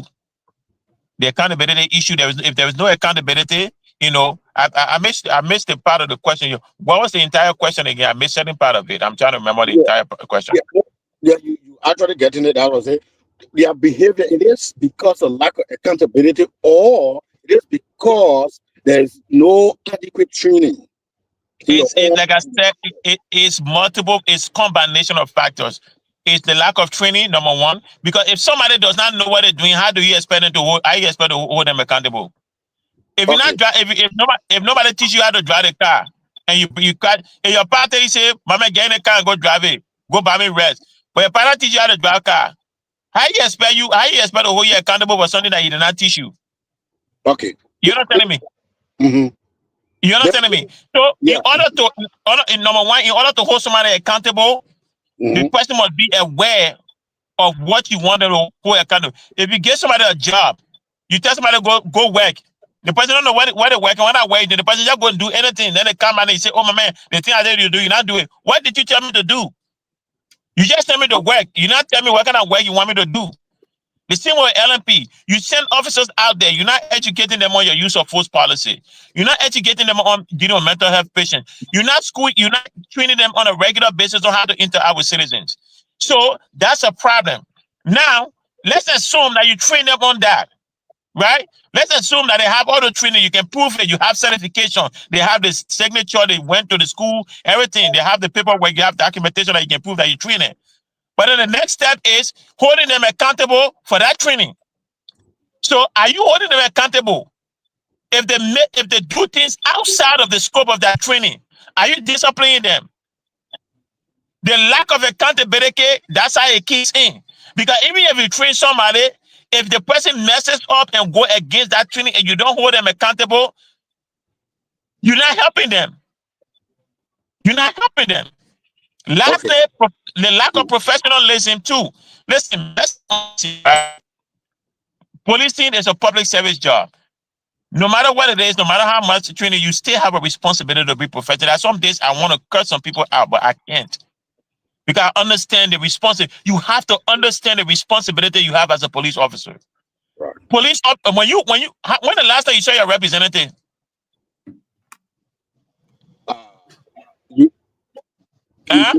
In America here? No, you in America? Yeah, I'm in America. Which state you in? I'm in Iowa. I live in Des Moines. You in Iowa. When the Yeah. last time you saw when the representative? I think about couple of I think a month ago I had other problem. Months ago, right? Yeah. When the last time you saw a police officer? I saw police officer almost every time going to work and coming from work. So you saw a police officer today, right? Yeah, today. Okay, so you huh? My point here is, the point I'm trying to make is, you see police, you don't see your representative, you don't see your government official, but you see a police officer every day, because the police officer is the first face of government. They are the first face of government. They are the most visible representation of government, whether it be at the local, state, or federal level. Yeah. So as a police, you have to understand the responsibility you have as a police officer, because that's a criminal's first encounter with the criminal justice system is a law enforcement officer or police officer. So you are the gateway. You have to be professional. You have to be responsible, because the way you treat people, it can change their perception of government. Because you are the one people interact with every day. You are the most visible representation of government that people know. The people don't know that representative, don't know that senator, but they see you every day as a police officer. So whether you like it or not, you have to understand the responsibility you have as a police officer when it comes to your role in ensuring a peaceful society. And that means you have to be professional, because if you're not, people will take you to be a reflection of the entire government. So thank you so much. Like I said, I saw representative. I had personal issue, and I got to reach out to the office. So it was not. And that was months ago. Yeah, this is my next question. If it is so on the basis of a training, then which category should we put the police director statement, that is Gregory Common statement, at the Fuller ladies' house or Fuller ladies or saga? Where I'll tell you this, right? I'll tell you this. This is something I've said very, very clearly. I firmly disagree with the manner in which Chief Coleman handled that situation. I firmly disagree with the manner in which he handled it. Let me tell you something. Use of force are never pretty. Using force is never pretty. The officer themselves, when I'm using force, that time I'm fighting somebody, you've seen it, officer fighting somebody that body one camera come on, they are going back camera and things like that. Use of forces are never pretty. So that lady the officer's action was justified. So but the satisfaction of the political connection, thing like that, you had to come and throw the officer under the bus. And how is it a coincidence that when you said that thing, that's when all these attacks, all the disrespect to law enforcement started increasing? Because people felt was OPCC on law enforcement officers. So I firmly disagree with the manner in which Chief Coleman handled that situation, and that's something I've said on several occasions. I believe the officer was justified in the use of force in that situation, and that officer should not have been reprimanded. So was it? My question was it lack of training? Which category should we put that behavior on? Lack of training within the police service or lack of accountability? From who end? From the officer end or from Chief Coleman end? From Gregory Coleman's standpoint, the statement that he made by Gregory Coleman's, I think Chief Coleman's situation was more of a political grandstanding than it was a training issue, because you have to understand the chief is well educated. You have to understand he understands police science. He went to Harvard. He has some sort of training from Harvard. So I can't say he doesn't have training. It's more of a grandstanding, more of an attempt to appease some sort of political class at the expense of officers' morale. That's how I see it. Thank you. Thank you so much, Mr. Alfred Johnson. Thank you for being here tonight. We've learned from you a lot. And this is your platform. You can appear here at any point in time. This kind of conversation will help enlighten our people's mind and also ourselves, because as you know, Liberia, the Constitution has not been taught. People don't know their rights. People don't know their responsibilities. Most often, police officers or citizens do things to police without knowing that this is right or wrong. So you appearing here to teach us on a daily basis like this, or maybe once in a month, will really help to enlighten our people's minds on how the criminal justice system works. Thank you for being here tonight. In 30 seconds, give us a closing comment. Well, it's just like I always say, it's an opportunity. It's always a pleasure to have conversation with people. I mean, Ivan, when Ivan called me, I was just on my live when Ivan, he told me about this a week or two ago, but then I got caught up with work. So when he called me my live today, I said, well, this post, the way I am is a stationary post. I'm just chilling, just with my lights on, just watching people. So I might as just come on, you know, to educate the public. It was the best time to come and given the situation. I just did a live on it, so that will better expand into the live. So it's always a pleasure. Definitely, I will try to see if I can come once in a while to be able to discuss and with the public. That way, we can do something where, you know, if I'm coming on once in a month, at least you have several questions just for educational purposes. We don't necessarily have to be scrutinizing law enforcement, but we can at least, if the public has some questions, we gather these questions and we answer their questions as best as we can. So it's always a pleasure. Thank you for the opportunity. Thank you. Thank you so much for being Thank you, here. sir. All right. And so, I mean, the two of you guys, they are screaming well too by being here.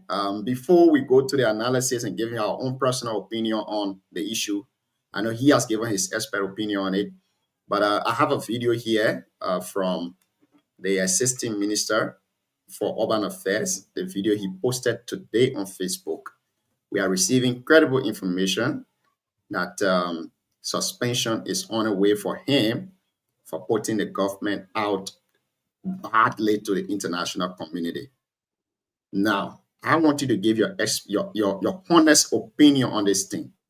Really, really honest opinion. And forget about which political party you align with.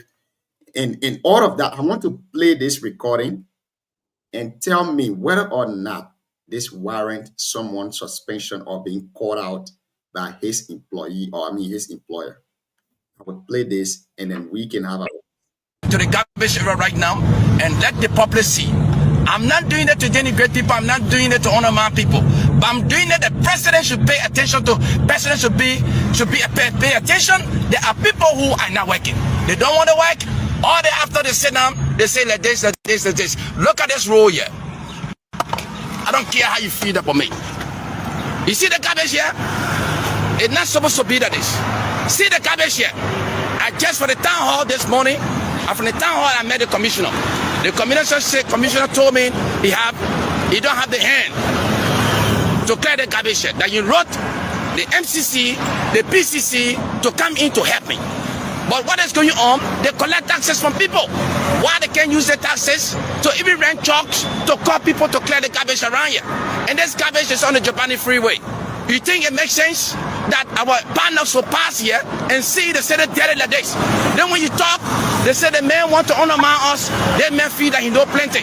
That man is not acting the government official. No, it is time that we take action against these people then who don't want to perform their duty as official in this government here. See the level, see the garbage around here. See the garbage around here. Just see the garbage around here. So the president needs to take action. The president needs to replace some people. The president needs to sack some people because they are not performing their duties. They are not performing their duty. Do you know how many months the garbage have been here? 3, 4, 5 months now the garbage around here. When you write these people then, they will say, oh, we don't have it. By the end of the day, they're collecting taxes from people, from business people. Why they can't take the garbage from here? You think this won't represent us? This does not represent us as a government. Our citizens, our commissioners, our mayors, they will sit down, they don't want to clear the garbage around here. Now, you've seen that, right? That's not in the corner. That's on the main road. I wanted to take all the factors concerned with this thing constant. The environmental hazard, the public health hazard, and everything involved in it. Liberia is not big enough. The citizens, we are not even up to 6 million. Why is it that people are given specific things or tasks to perform and they do not perform them? You are being paid, even if the money is little. In other African countries, people have their garbage things to their house and the city corporation goes there, pick it up and carry them. But the garbage are being dumped in the center of the city. Now, combine this with the chief appearance tonight and give us your opinion on it as we try to take our leave. Let's start with you, Aloysius. We'll come to Pastor Success. Yeah, Pastor Success, thank you so much for being here. And Jian, thank you as well.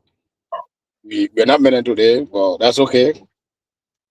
The Bible says, where 2 or 3 are gathered, the Lord say you in their midst. The pastor, they were talking about. Yeah. So, Liberia, I'm sorry that I got to be so myself right now. It's hard to discuss Liberia issue.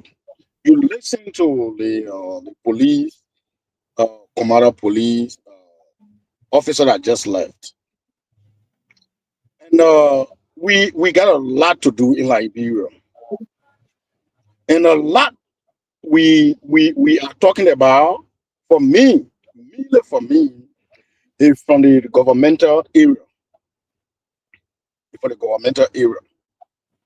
How we conduct ourselves as people who are in charge. If I have been clothed the responsibility, how am I working those things I've been asked to do? That's some of the things. Some of our police officers, they don't present themselves in a way that they will get respect. They will get respect from the locals. And because of that, the locals also take advantage of it. For example, I have not seen, I live in America here, my brother. COVID time, I have my car, I bought, and I never registered here, I know how they play. And they had a little bit deliberate, and police pull me over almost every time I get in the street. But when police pull me over, when they come into me, I know that police officer is coming to me. When they come, they reach to me, how they address me. Yeah. How they address me. They calmly talk to you. For me, I only got place issue. There's no drugs in my car. I'm not intoxicated. And so I'm also relaxed because I got no reason to be defiant to the police. So if our police will take their time to handle surveillance issue, to present themselves the way it's supposed to be, surveillance will also respect them. And their leadership, like you said, Gregory Common statement, where a police officer was also assaulted from that point. And then you coming, instead of coming to talk, to stop those people from doing what they did. But yet on the scene, you condemning your own officer without investigation, without any internal investigation, based upon half footage that you saw. That was also wrong. I was in Liberia one time, on 2016, I went Liberia to get married. So let me just say it one shortly. When the police, there's a car that took me from Broad Street to Gallowsville. And then the car, as we were going, it started getting darker and brighter, darker and brighter. So when we reached Flower Time, it got totally dark ahead of us. People got down and went. And then when we crossed, when we were approaching Freeport, other people got down. But then from that time, we got to realize that the car we were in got no light. No light. The car was driving on borrowed light. That is when car coming from opposite direction, he used that light to see in advance and drive until another car comes. So myself, I'm going to say, why were you put that car in the street? This car is not even safe for you. Let's not talk about people around and people who are riding it. And then he was still driving it and nowhere, we couldn't stop. He started carrying us. When we reached the Door Community Junction, there was a guy in the front seat that got down from the car. And we realized that that person who sat in that front seat was a police officer. Can you imagine? As a police officer, you in a car, May 9 that has no light. But yet you didn't do anything about it. In fact, you participated. You sat in a car, risking the life of everybody around you. So how are our police conducting themselves? Are they going by what they are saying? And the reason is because there's no accountability. I agree with the officer that just left. It is not necessarily because of lack of training, but because there are no accountability. That's where problem coming from. Because when you do something, where I work here, I get supervisor that I can report to. Then I get a lead. If I report to the lead, you report to a supervisor, the lead report to supervisor, the supervisor carry on work. So there's no leadership structure on the field except that one person can get and say, "You do all this," and when that person leaves, whatsoever happened there, nobody can make anything. So we got accountability issue in Liberia. Until we can solve that, things will continue to deteriorate as it is. Thank you. Why say you about this garbage thing? Okay, for the garbage thing, they did the same thing. We're going back to the same thing, right? Mark is right. If you listen to the video, Mark said he went to the commissioner.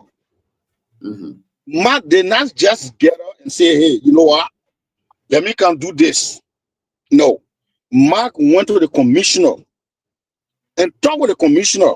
The commissioner said there were no support, no logistics to get rid of those trash. I mean, to get rid of that disposal site. So where do you think Mark's supposed to do? Is to bring to the public. So because he's within the government, it's said he bringing the government to public dispute. But that's not only that. Mark is a human being. And somebody, you also mentioned that you have citizen dumping trash. The trash in Liberia, for me, in my opinion, it is not a citizen. It is not a citizen.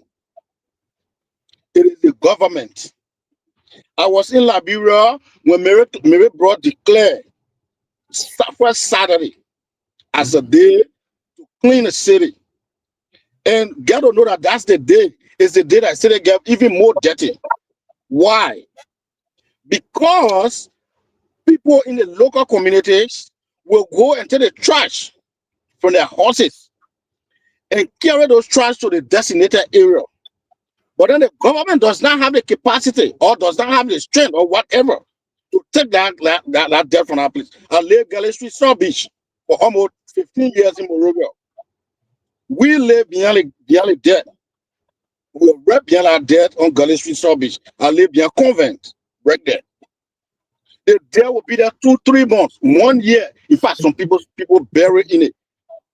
They are not burying it in people's houses. They're talking for in the houses, they bury it outside. Why is it that the government is not able to take the trash out? Go to a merry-go-round market. Who are you all? The government. There's my trash bin right here.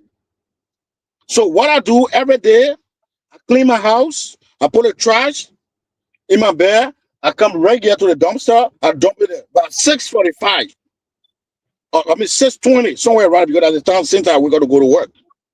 You will see the truck coming to pick it up every day on everyday basis. It's not something that you do it today, tomorrow you can. No. Except it is holiday. Then for some reason, but yet it's still going to come. But we get to our trash and people just say things without any backing. We say things without any plan. So Mike was right, in my opinion. We have to bring those things out. Whether you work with me, not work within, we want for Liberia to be better. We should start sugarcoating things. When it's wrong, it's wrong. That's it. For Liberia be better, that's the only way we can do it. I know it's not good to criticize from within. But at some point, when you got nowhere to get redress, it come out. There's a new world we live in where all journalists are in the world. We got phone. That's it. Thank you. Now, Pastor Success A.B. Dennis on effing UP lies, redeem me, Mama Liberia. Let's hear you, Chief.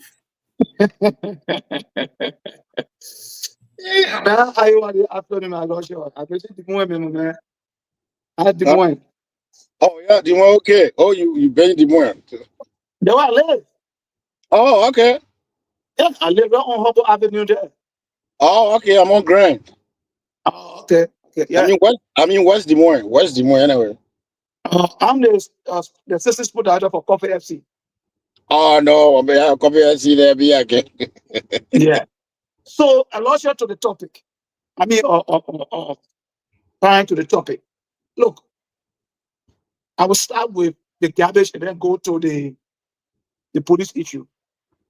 You see, there's a simple proverb in Liberia. When you not get plenty of children, don't join witchcraft. How publicizing debris or filth in our nation or in our society becomes a problem now in Liberia on this regime. We've been seeing people who were on the street yesterday, already from red light to Douala, displaying garbages and everywhere. Oh, CDC government doing that. Look, when you do things on the basis of quality, not on the basis of integrity and reality, it subsequently comes back to haunt you. And that's what happened to them. Mike Ebenezer is not the first person to come with garbage issue.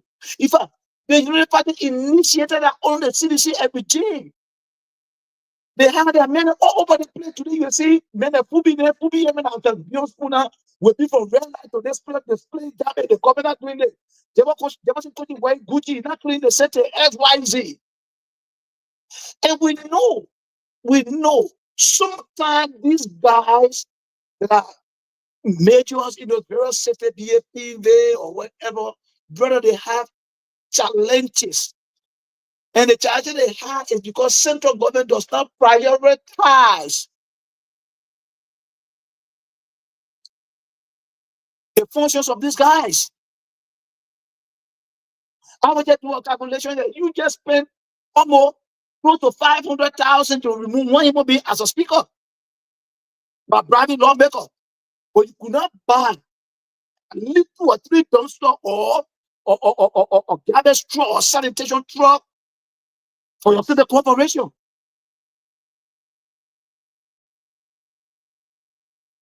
Mispriority is the issue. Mispriority.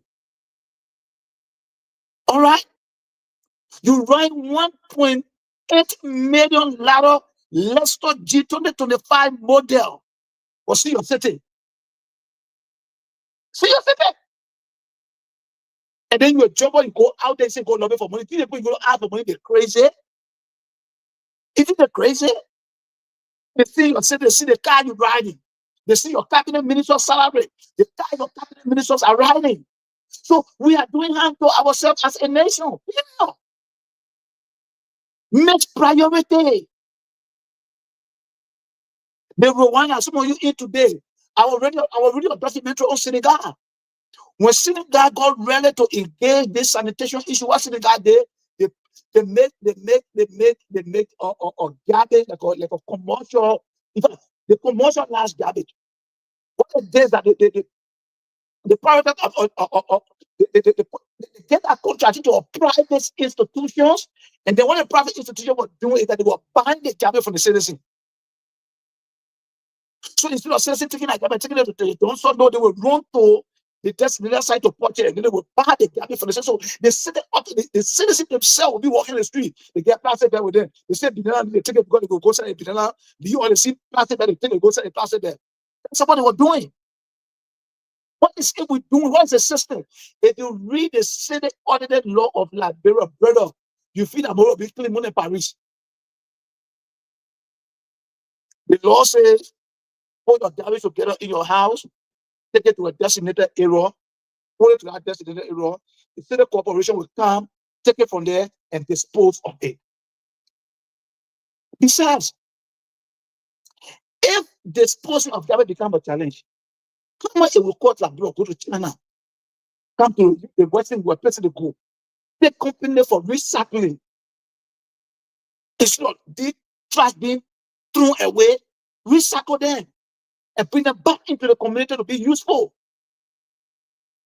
But like I said again, mispriority. This few days, the labor minister brought a jeep of almost $90,000. It's on discussion as we speak. But yet, the city corporation is supposed to keep our city well clean for hygiene purpose and for decency and ordinancy. Do not have the necessary support. Flip to the police. Let me go to the police. Look, the first thing that the police have lacked or they have lost with the citizen race is morale.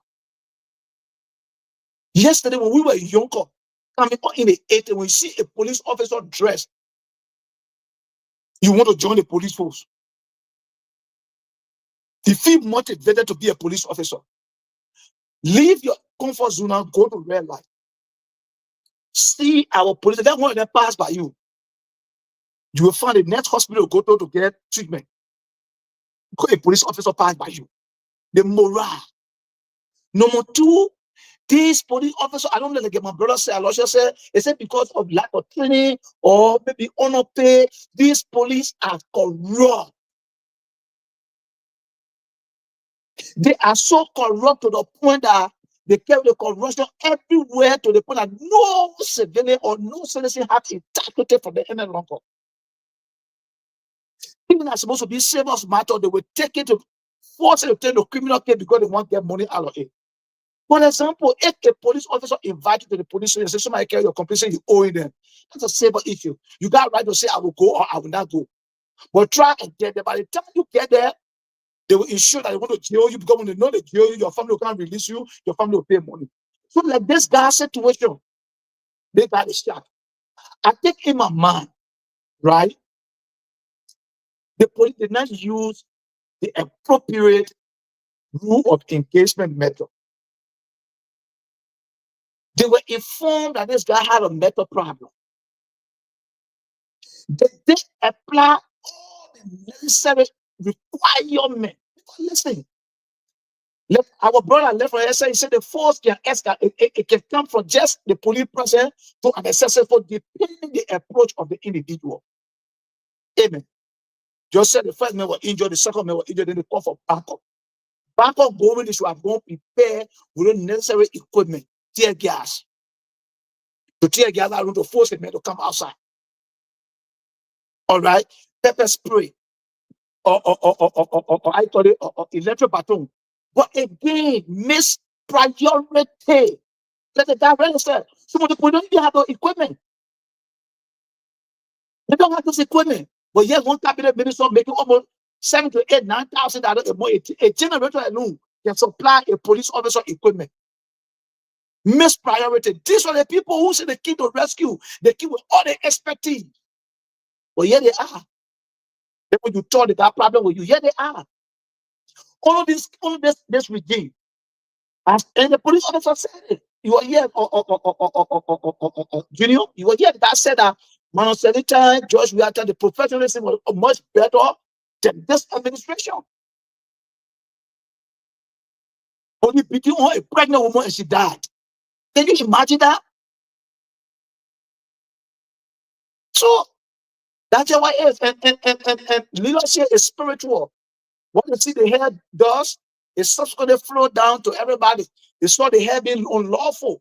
They respecting tenure, they respecting Supreme Court, they respecting judicial process, all those stuff. So the police feel that whatever they do, they are enjoying the confidence, the blessing of the president. Cabinet minister coming on air, using invectives, abusing other state leaders. So it's what we are, Jay. It's what we are, you know. So for me, I think this going to continue for the next 4, 5, 6 years until this guy can leave power. Thank you. I definitely agree with Mr. Alfred. The part he said the police is now being politicized and lack of professionalism is taking us somewhere else. It's bad. Even though the support is not there, yes, we agree. But they should also remember that the police unit is not just an ordinary unit. It is service to the public, regardless of whether this person is from XYZ political party. But nowadays, we are not seeing those things happening. Police brutality is getting too much on just few handful of people. I observed when former President Weah was arriving in the country, there was troop of police officers at the Rawes International Airport. I personally believe that was uncalled for. That was very, very uncalled for. You know, the police is being more politicized now than for them doing that duties, and I would say that. Chris, take us home, but before you do that, we'll be reappearing here again at 8:30 Eastern Time to host the Eula women. And they will be here to be discussing their Say No to Drugs campaign. A Moral Touch Say No to Drugs campaign. The Eula women will be here at 8:30 Eastern Time. That will be 10:30 Liberia time, 2:30 Eastern African time. That is in the eastern part of Africa. We'll be here to host them, and I hope you guys will join us so that we all can preach this message of drugs that we keep saying.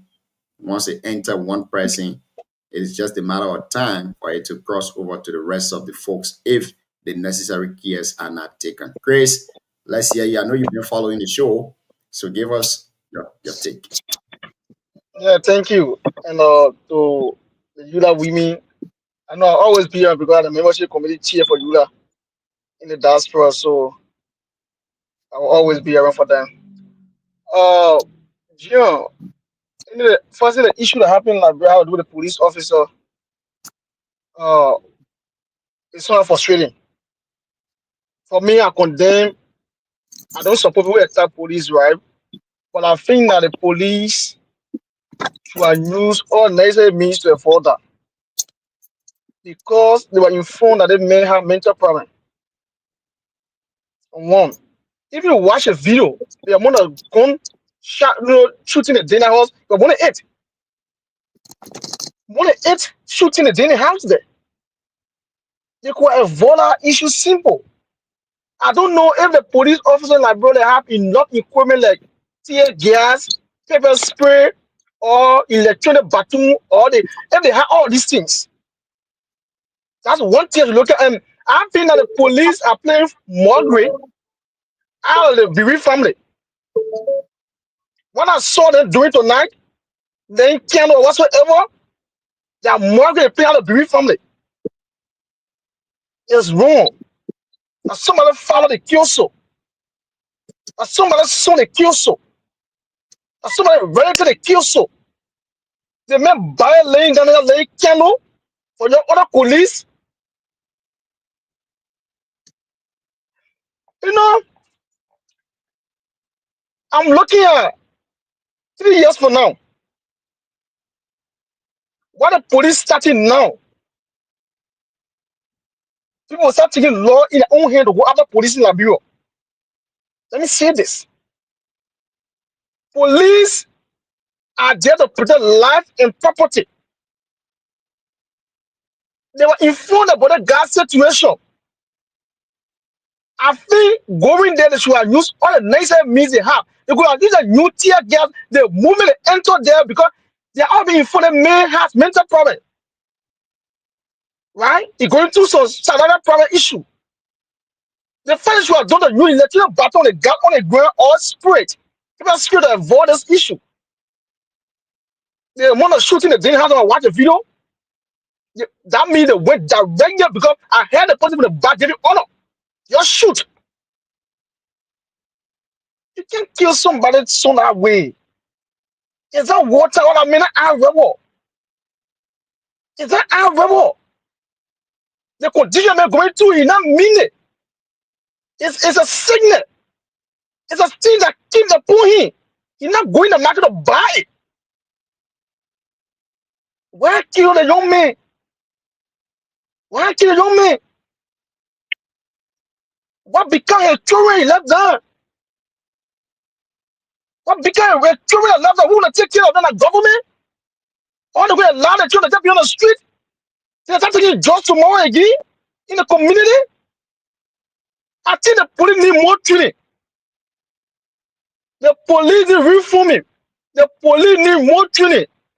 But the police need expert who work because there are some situations they avoid it. What going on in Liberia? Police officer, even to, as you were saying, right when the president came, the former president, to the airport there, they are provoking those people. The police are provoking those people. It happened again with students issue.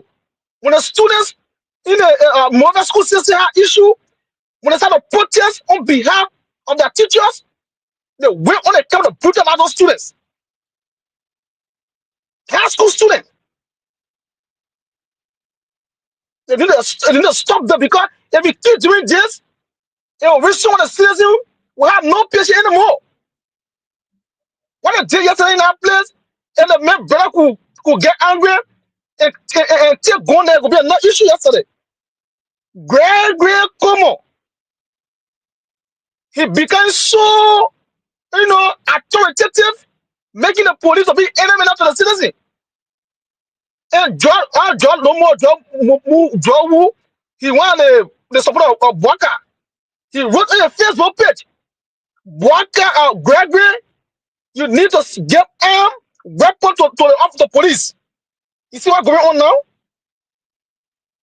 You see what's going on now? I feel for the family. Then they cannot, don't think the for the police to go start they cannot right now, let me balance it laying down. It's a mortgage plan of the family. They need to stop. It's a mortgage. They may buy laying down. Your family too going through that thing. They go lay cannot for your police because they were hurting the process. I believe it's unethical. I believe it's wrong. Gregory need to redirect the police. You need to rethink the approaches and use it as wrong. And then the first time, and then the second time, the American ambassador get released on that issue that happened in King George. It came up and got more. These are things that bring the country outside and ugly. Trust me, the particular thing, next year report, human rights report, it will be inside. They're going to be inside. You can't treat someone that way. The police, and let's see somebody talking about the show, let's see is look at the police dress code. What the government doing to give the police officer 3 or 4 uniform set? So the police officer do not have one uniform set. A guy who will be around Freeport there. Who will be directed to travel to Freeport. You look at my uniform, and like there 1,000 how many get one set. Why they can't sponsor the people? Why they can't give the people the raffle uniform, the raffle thing to be used? Look at the shoe they put in using. I don't want to call name because we see a boss on the shoe. Send a shoe, I don't want to call name. Police officer, they call the backing out to get that shoe for a year.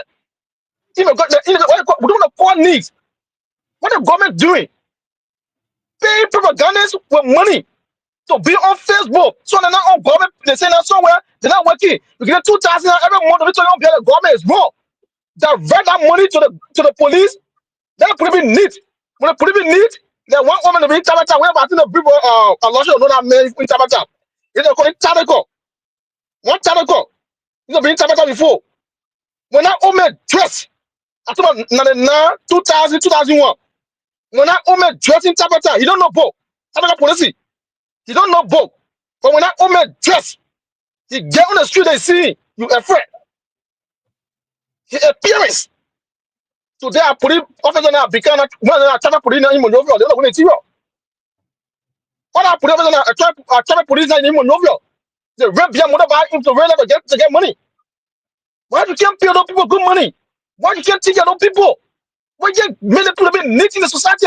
Like in the Western world, in America here, when police officer bans here, you don't mention the still talk because they wait up here all the materials, the weapons are with them. Do we have that in Liberia? Thank you, So Chris. so again, Junior, it's an issue. My sympathy to the family. We will keep them in prayer. I know the difficulty they're going through, and let them have our sympathy. Let them take courage in the law. Let them be strong. Thank you. Thank you so much. Aloysius and Pastor Success, I want to tell you guys thank you for being here tonight, including Chris. We will be resuming again in the next 2 hours from now to host the EULA women. And I hope that you guys will be here so that we can discuss. We all can advocate on the issue of drugs in Liberia. Thank you guys for being here tonight.